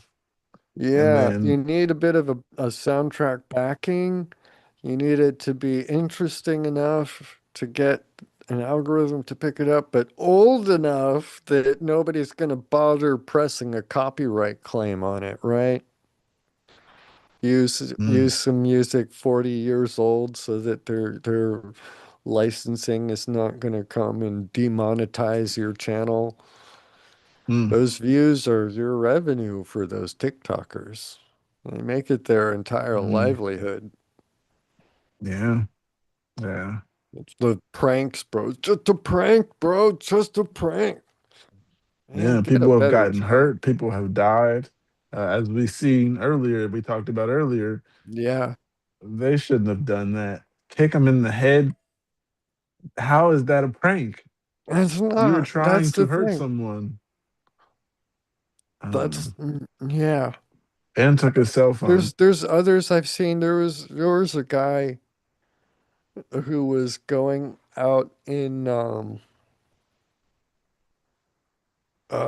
it's like Walmart parking lots, and he had this like temporary spray paint or whatever. It's like chalk spray in a can or something.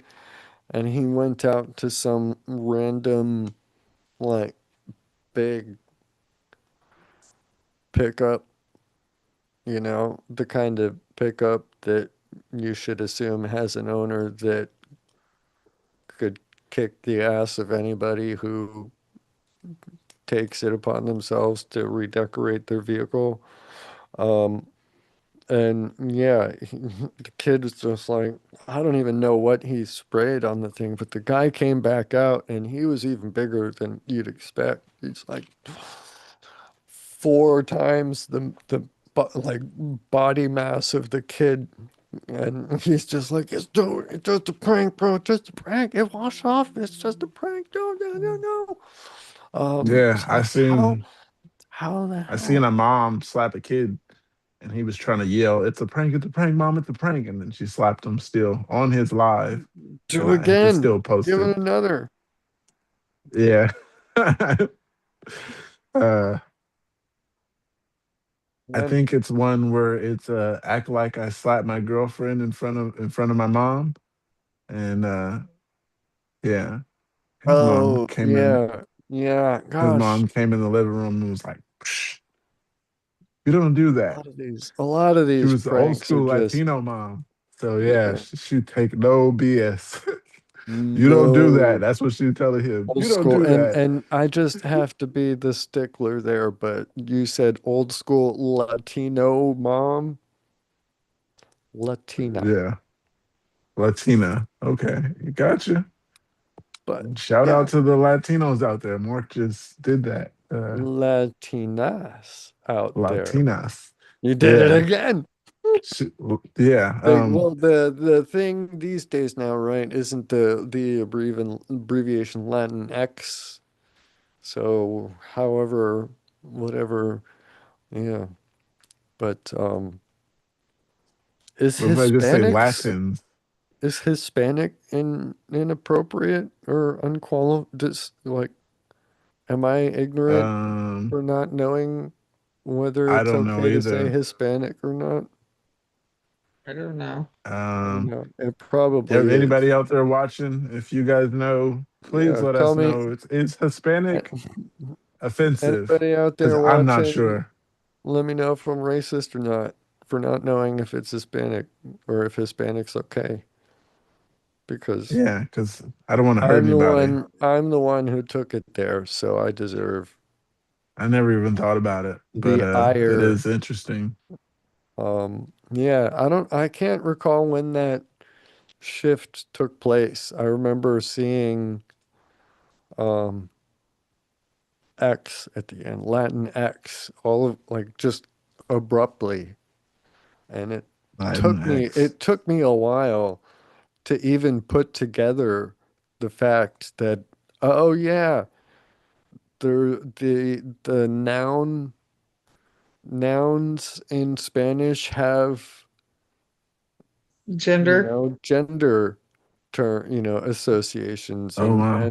and so um yeah, there's I don't know why I said uh, wow and I took Spanish. well, um, Yeah, I took Spanish one. Uh, I took Spanish 1 and Spanish 2, and I live in Florida and I'm surrounded by it everywhere. And I still didn't know. It I just, took Spanish too, but I failed. So oh, yeah, well, you shouldn't have said that, man. I passed one. You That's why took I said I Spanish passed one. 1. I took All you two. I needed to didn't say pass it. was that. You took Spanish 1.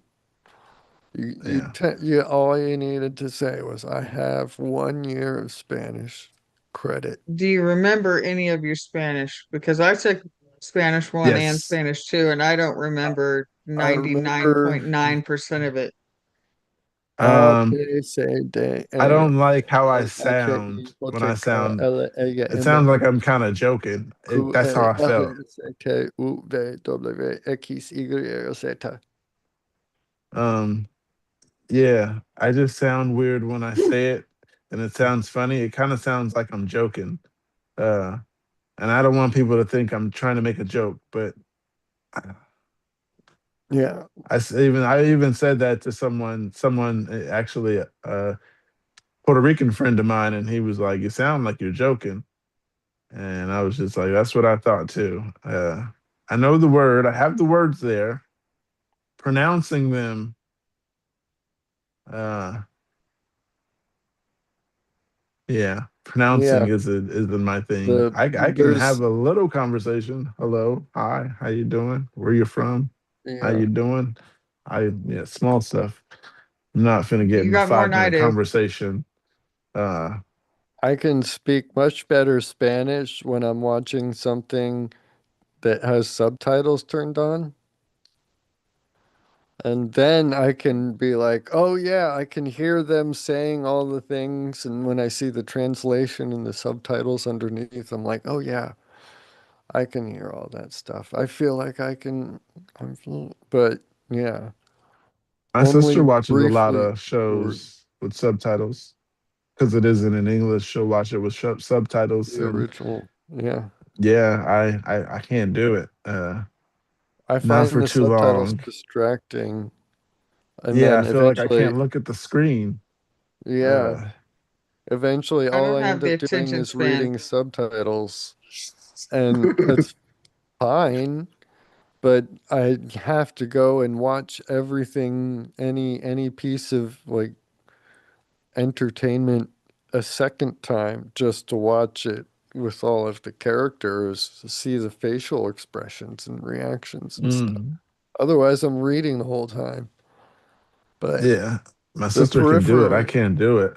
the yeah, peripheral vision doesn't catch all of those tiny little bitty details that all those CGI artists put so much time and effort into making, and then just, I'll just read instead. Mm. Uh, I got something else interesting here that actually came out at 2 a.m. Eastern time.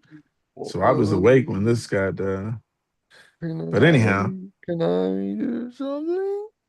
go ahead. I got something. Rocket News. Rocket News. Yeah, I'm not gonna do a whole big, complete rundown, Rocket News rundown, um, for the week, but I do have one particular article that I think is worth reading. Um, and it's one that, I kind of it makes sense that it's been coming, but I hadn't ever thought of it. Um, Goodbye, Falcon 9.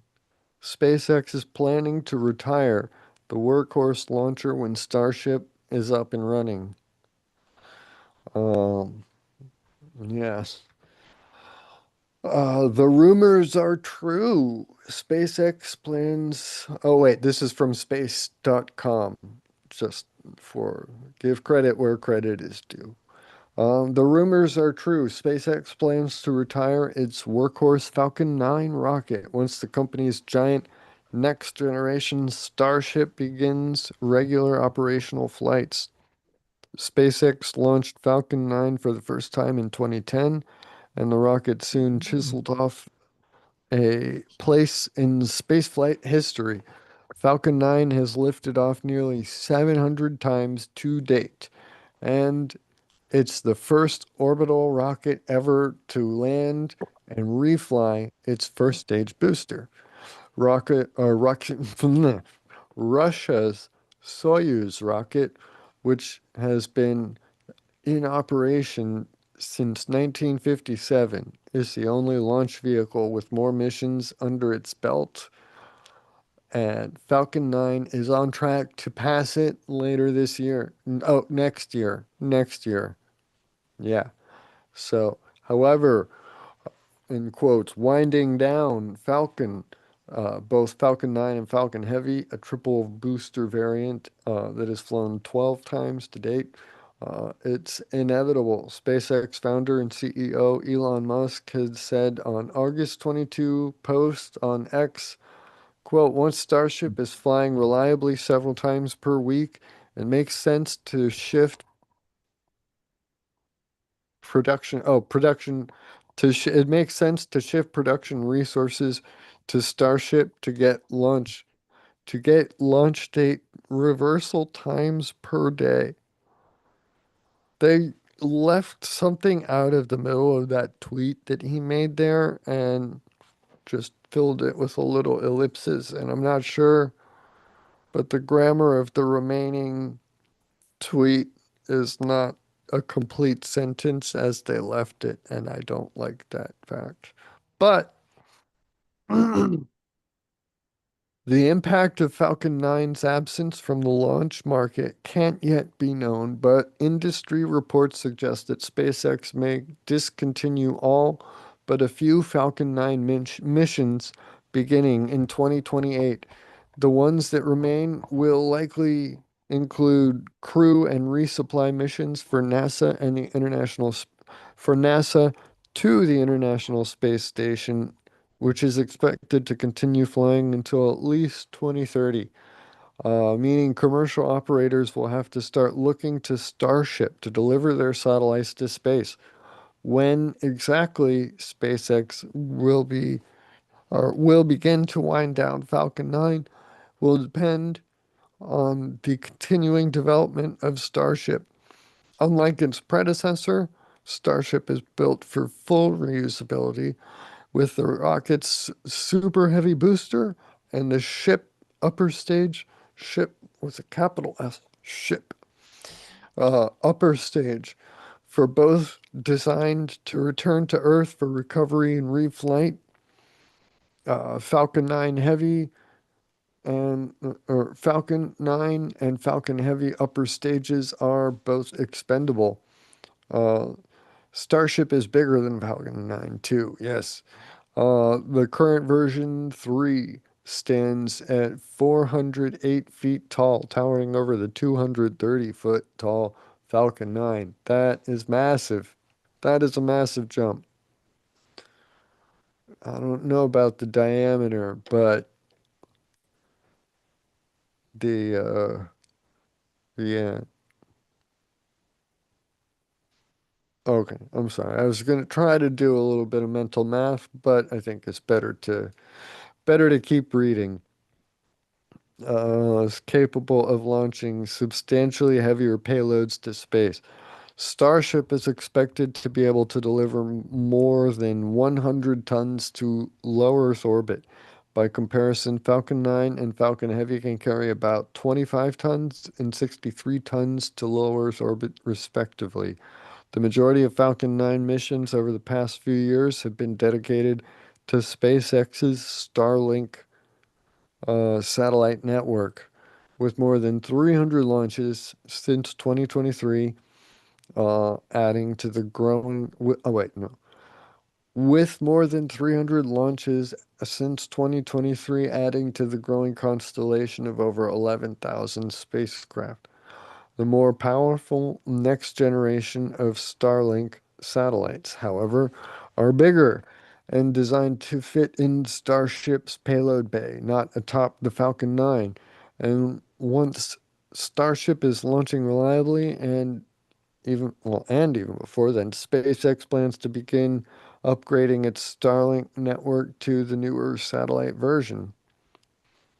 That will likely kick off an exponential upward trend for Starship launches. Obviously, it would have to. I mean, they've done what, two, maybe three this whole year. Last I heard, the last launch that they did, that Starship was still out floating in the Gulf of America. Um, hmm. This happened, okay, exponential upward trend for Starship launches. This happened with the Falcon 9 after all. SpaceX launched the rocket just 11 times in 2019, the year the company began assembling its Starlink constellation. In 2025, Falcon 9 flew a whopping 165 missions, and 122 of them were Starlink flights. NASA also contracted contact con, sorry, contracted SpaceX to design. I'm sorry, I keep. mm, Okay. Uh, Launched 11 times.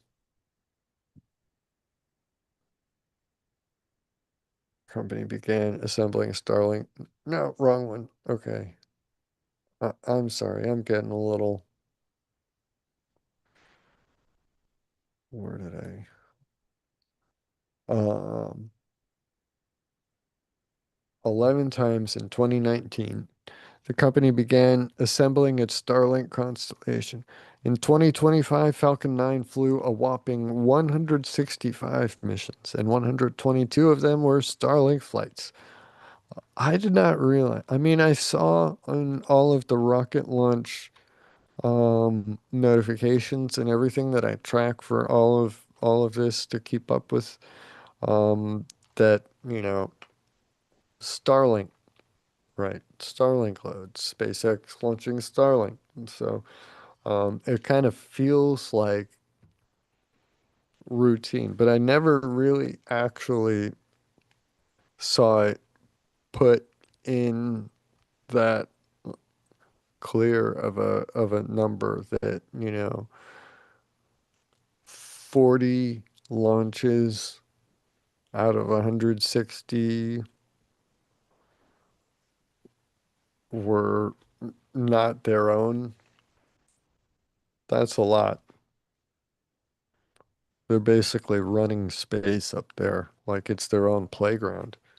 Everybody else, the ISS and all of the like satellite radio companies are all just like orbiting in it, but it's Musk's space. Um, NASA It's has just also, crazy. yeah, It's just crazy to me how much they're doing these days. yeah. Quick question: is there any laws in space? Can you go to jail for your actions not in a country? Um, how would you get to space would be the first thing. Doing so Hypothetically without, speaking, right, I'm doing so already in without space. the aid of a country, of a nation, would be prohibitively expensive, unless you're Elon Musk. So this then becomes a question.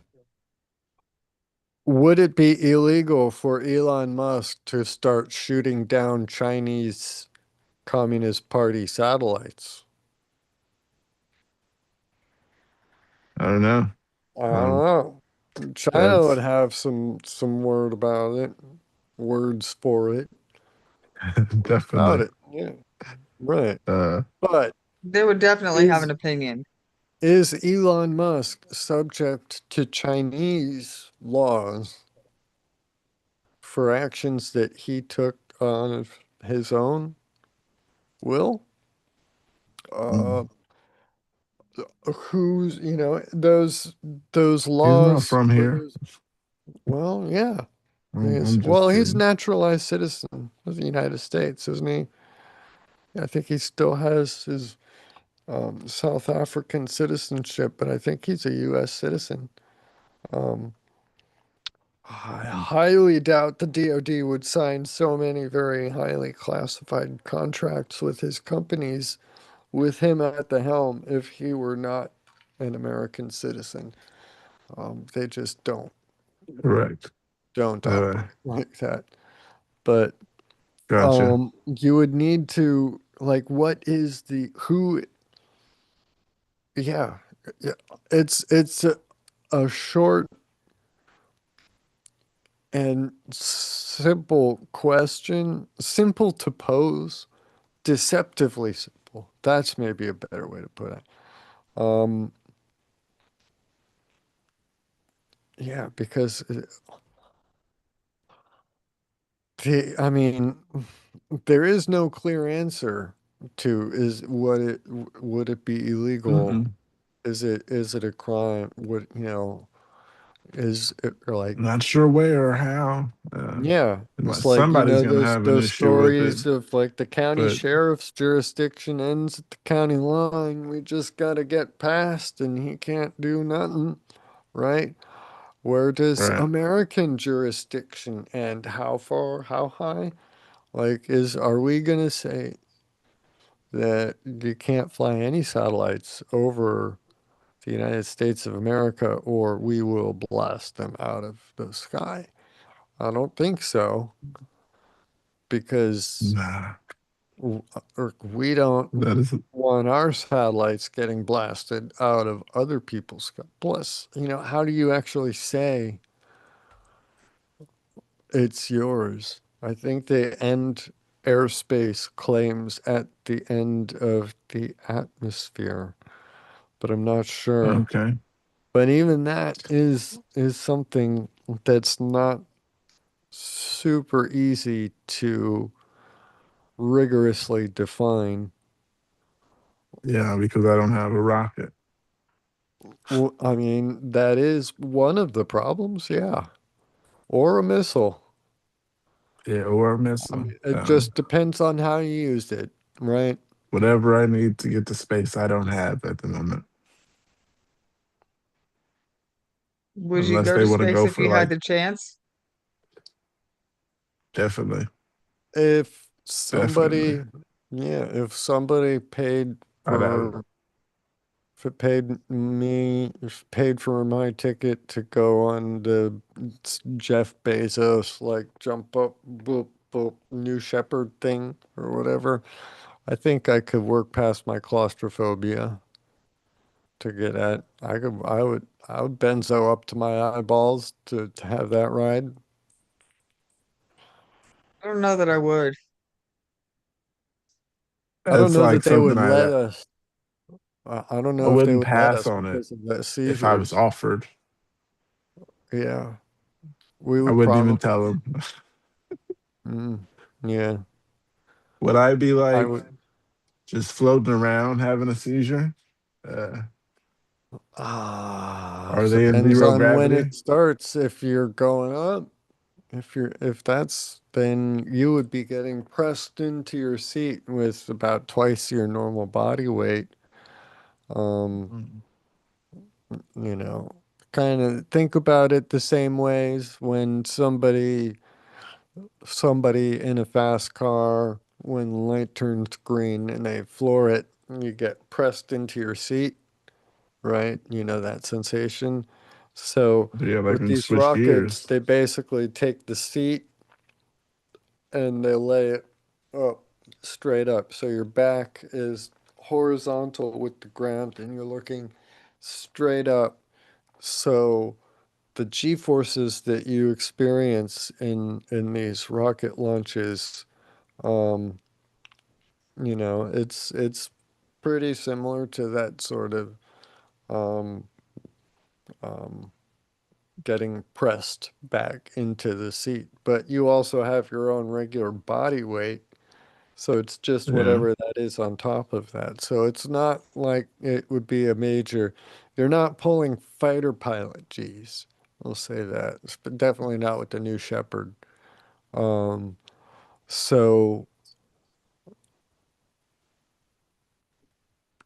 yeah, I don't know. Um, Um, if yeah. anybody in Blue Origin sees this, Or oh, SpaceX. oh Whoever no, wants to take me yeah, to space. SpaceX. I don't think SpaceX does tourist rides. Hey, Blue if you guys Origin, ever do Virgin tourist Galactic. rides, I'll go any other ride as well. Yeah, Musk is Whatever you not. got to offer. Musk's got such a big slush fund. He doesn't need to sell tickets. He can just launch stuff, whatever I he mean, maybe wants. just me. If you guys, SpaceX, if you guys see me, Hey, just me. you I'd want to go for get, free. you want to send Pookie to space? He'll go Um, alone. that I sounds don't so funny when know. you say alone. I don't know if I would go that far. You Maybe not wouldn't go alone. alone. Uh, I'd just be up there I mean, looking it out the window. it would obviously be very cool experience, I'm sure, but I still don't know that I would do it. I go on the Vomit I'm Comet. a thrill That seeker. looks like fun. That I The would do. Yeah. I Um, never seen that or heard of it. no, that's How they Nah, train for shit. weightlessness. yeah, that's a modified Boeing 737, 747, whatever, something. They basically gut out everything, um, and it's just empty space and padded walls and everything. And they take it and like, you hold on, you lay down, you hold on, and they take off and then they climb and then they get to a point and they're just like, okay, and they stop like thrust or whatever, and they fly in this parabolic arc so that you, like anybody inside is moving in the same rate that like anything inside would be falling, right? So because they don't have any windows on the sides of the plane and there's no external reference point for the people inside to orient themselves to. So they're all just inside of this room that just suddenly starts, well, not suddenly, you're going up and then it kind of gently, you're in the parabolic arc and you don't feel any, it's, they call it microgravity, right? It's not zero G, but it's not um, um, Earth gravity, as close as you can get. But even space, like the ISS, even that's microgravity too. They call it, well, it has to be microgravity, right? If there was zero gravity, the ISS would just fling ash. There would be nothing, no reference point for it to orbit. So, yeah. Um, A memory just came to me. Um, there was this time where I wasn't exactly caring about my health, and now that I think about it, um, they buried me in the sand at the beach, all the way up to my neck, oh, and uh, and my then mother let the was tide quite come in. disappointed. No, we were far enough back that the tide wouldn't have got me, but Uh, uh, that, yeah, I remember my mother being disappointed about it because could have had a seizure, and we were just talking about what would I happen. mean, you wouldn't be going anywhere. You wouldn't hurt yourself. You couldn't fall. You couldn't injure yourself at all. You wouldn't be holding any sharp objects when it happens. You wouldn't be a Correct. danger to others. One could argue there are Yeah. many advantages to be buried up to your neck in sand at the beach. You're about to have a seizure. She just being a mother. Yeah, I would hate Yeah. that, being confined, constricted like that. I'll And lay I was down and have 16. them bury a mound over, but like getting a hole and up to the neck like that, I was that's, up to the neck and another family member next to me. And we were It's very laughing. dangerous. And yeah, we were laughing until everybody ran away. And we like, y'all serious? Uh, no. we had to wait for them to come back. We screamed for a little bit. I don't think they heard us, or I think Well, they might have ignored us. But that's the yeah, dangerous part. Yeah.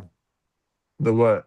And then if you weren't far enough away for the tide to not be, that's, Oh yeah. I You, just for sure I was like, let's get way back because it was a huge beach. We had space. That came to mind. Water coming to get big, us. I was definitely made sure. there's a risk of it caving in while you're digging the hole, and then you can't be dug out in time before you suffocate. Yeah, that, we were dumb yeah, and 16-year the olds. water, once, if capillary action, water can get absorbed and I think spread my into, mother's home. oh, Go ahead. I'm here though. uh, I'm listening. okay.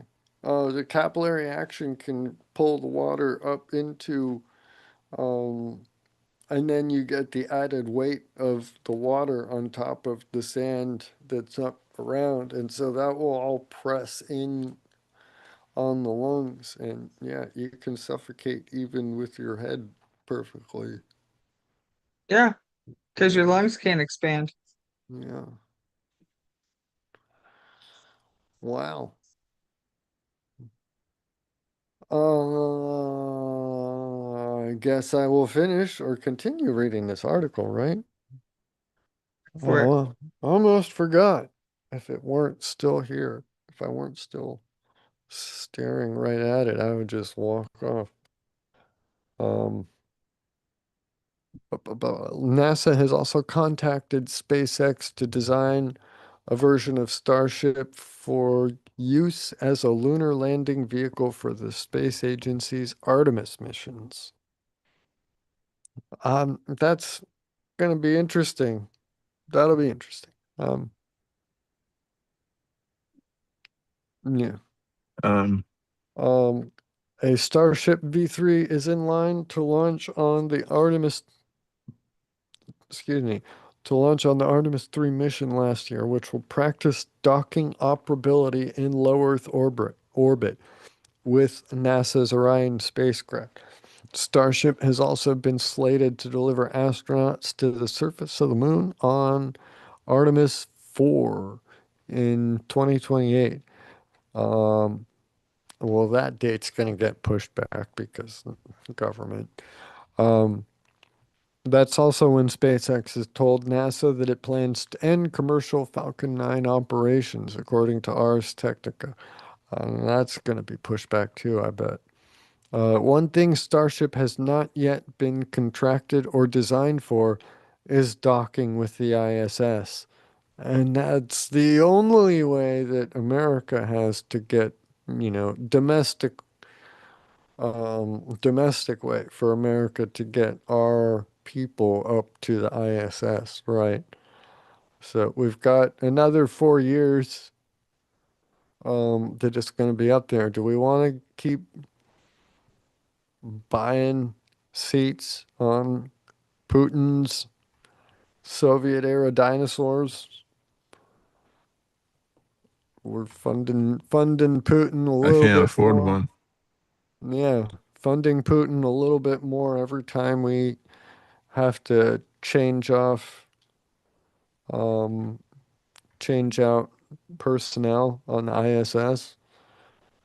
I personally would prefer Musk have that money. It's not like he would notice having it or not having it, right? Right. Drop in a bucket.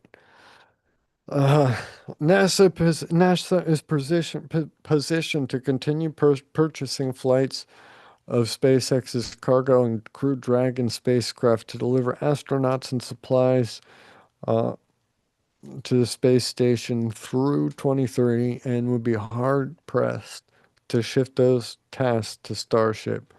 Cost and contact logistics aside, the mere size of Starship poses significant engineering risks outside of the station's safety margins. Yeah, I hadn't thought about that. How big is Starship compared to the ISS?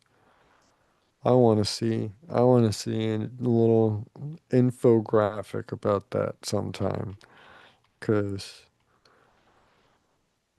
compared to the capsules that we've been using to send our people up there, it's pretty massive.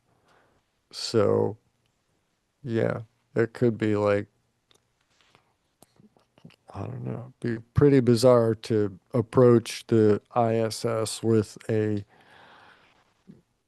vehicle larger than the ISS itself just for a mission resupply and recrew. At that point, it kind of almost would make more sense just to keep the Falcon 9 around a little bit more. Regardless of the timeline for the ISS, SpaceX's planned sundowning of Falcon 9 also hinges on Starship's success. Sundowning. Is that a word before they used it? Sundowning? I don't think I've heard it before. No definition found when I double click. Uh, Google sundowning. A group of behavioral changes such as confusion, anxiety, and restlessness that happen in late afternoon or evening as the sun goes down. Confusion, anxiety, and restlessness on the part of SpaceX. Oh, SpaceX's planned confusion, anxiety, and restlessness as the approaching elimination of Falcon 9 also hinges on. Okay, that actually does make a lot more sense in that context. Read in that way, that makes a lot more sense. Okay. Oh, there we go. Thank you. Google Gemini AI. I know you're listening to this microphone. You had some things already lined up on that search. Um, Falcon 9 also hinted to the launch vehicle has flown 13 suborbital test flights today, to date. I was going to say to death. Oh, another poised, another is poised to lift off within the next month, and maybe the rocket's first attempt at fully reaching orbit. But that's just one of many milestones that Starship must hit before it can begin, quote, flying reliably several times per week, as Musk stipulated in his post. That kind of turnaround time has already been achieved by Falcon 9, but building up Starship's infrastructure is a much bigger enterprise than the dozen or so successful test flights the vehicle has under its belt. And how quickly SpaceX can scale Starship to match Falcon 9's reliability will ultimately determine how soon the legacy rocket is largely phased out of commission. There we go. It's a little sad to think about Falcon 9 going away. It's kind of bizarre, actually, now to think that it has become so routine that the prospect of it not launching ever again is kind of gut wrenching. Not gut wrenching, but it's weird that yeah.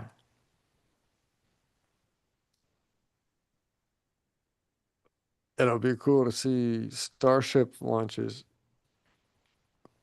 from here, given how Falcon launches look from where I am relative to Cape Canaveral. Um, Starship launches and Super Heavy will be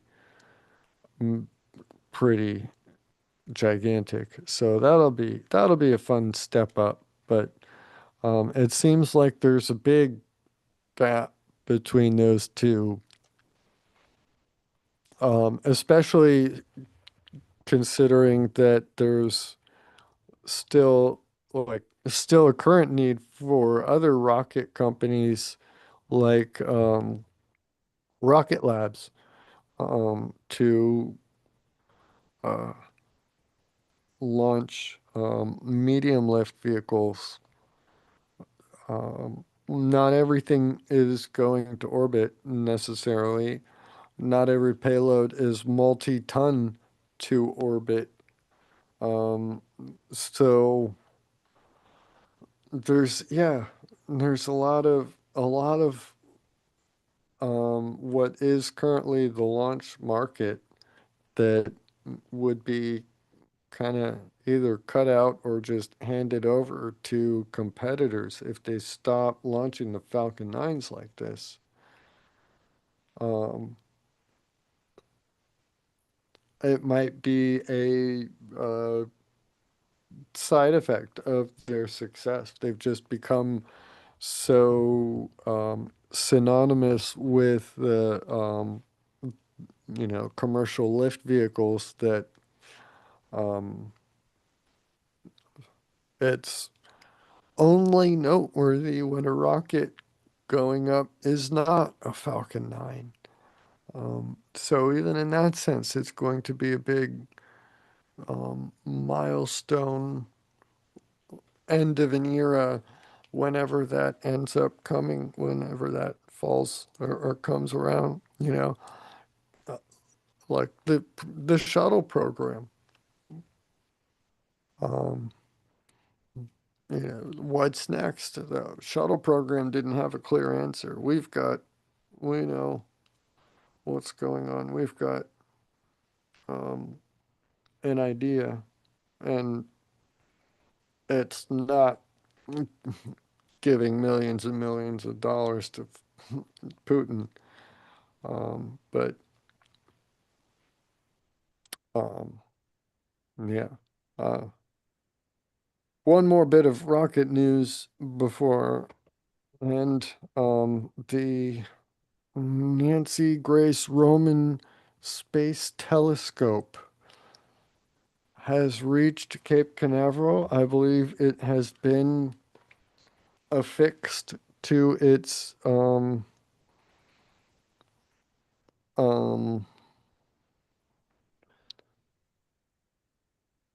launch craft. That's it. And I believe there is a expected scheduled launch date. Boom! 3 days, 14 hours, 55 minutes. 14 And hours, 55 minutes. So that is why'd they name it Nancy Grace? Any specific reason? Nancy Grace Roman. Oh, Um, yes, they named it after. They named things after important, like um, James Webb Space Telescope, Hubble Space Telescope. So, yeah, Nancy Grace Roman. Just want to get a better than I could give off the top of my head, more clear. But here, oh, she died on December 25th, 2018, Christmas Day. Born May 16, 1925. She was an American astronomer who made important contributions to stellar classification and stellar motions. The first female executive at NASA, Roman served as NASA's first chief of astronomy throughout the 1960s and 70s, establishing her as one of the, quote, visionary founders of the U.S. civilian space program. Period. Not female visionary founders of the one of the visual, yeah. No further qualifications needed. She was hot snot. She knew her stuff, and she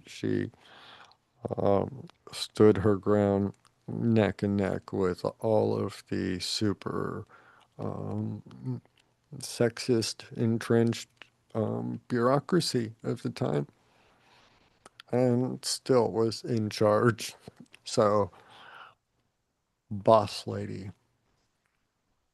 Um, yes. And, haha, oh, I almost overlooked this. Roman created NASA's space astronomy program. She is known to many as the mother of Hubble for her foundational role in planning the Hubble Space Telescope. So, yeah, uh, it's Definitely hot snot. it's only it's only fitting that uh, uh, the next or one of the future generations of telescopes after that um, be named in honor of her. But yeah, active speaker, an educator, and an advocate for women in the sciences. um, Hard sciences, too. Uh, um, I but forgot what else. Go so ahead. we'll see if there are any sort of potential complications, issues, or whatever. Um, Space telescope When like this, they're not gonna take any chances on anything less than absolute 100% perfectly ideal launch conditions. But it will be going up on a Falcon Heavy. So when did launch you say number it's going up? Sunday morning. Sunday? 7:26. Here, let me see. Explore. Sunday. Yes, it is an Oh, that's plenty of days instantaneous. away. Yep, it's an instantaneous launch window because of the orbit that they need to get it into. If it cannot go up at 7:26, they gotta wait. So we'll see. Mm. But they're gonna be attempting to land all three boosters from this Falcon Heavy. So that'll be interesting. I'm not sure if they're landing them all at it says 3 attempts at landing zone, but my thing is not loading up the whole info. I don't know if they're land attempting to land all of them back at the, I don't know. Historically, Uh, from what I've recalled, the Falcon Heavy boosters, typically they've only recovered the two side boosters, and the central core they've either expended or um, tried to recover on a drone ship. I think more often than not they just use up the central core on its last uh like end of life after 30 other flights are like, okay, you're done. You've served your purpose. Put out to pasture is not a um, gentle process in the space industry. Just burn back up in the atmosphere. But yeah, was that the end of rocket news? that's yeah. Can we All call right. call it a day for that for now Um, for here? Save for more for all right, I later. can use these next time. Um, I'm still feeling a little, thanks for watching, everybody. and yeah, thank you. Have a great day.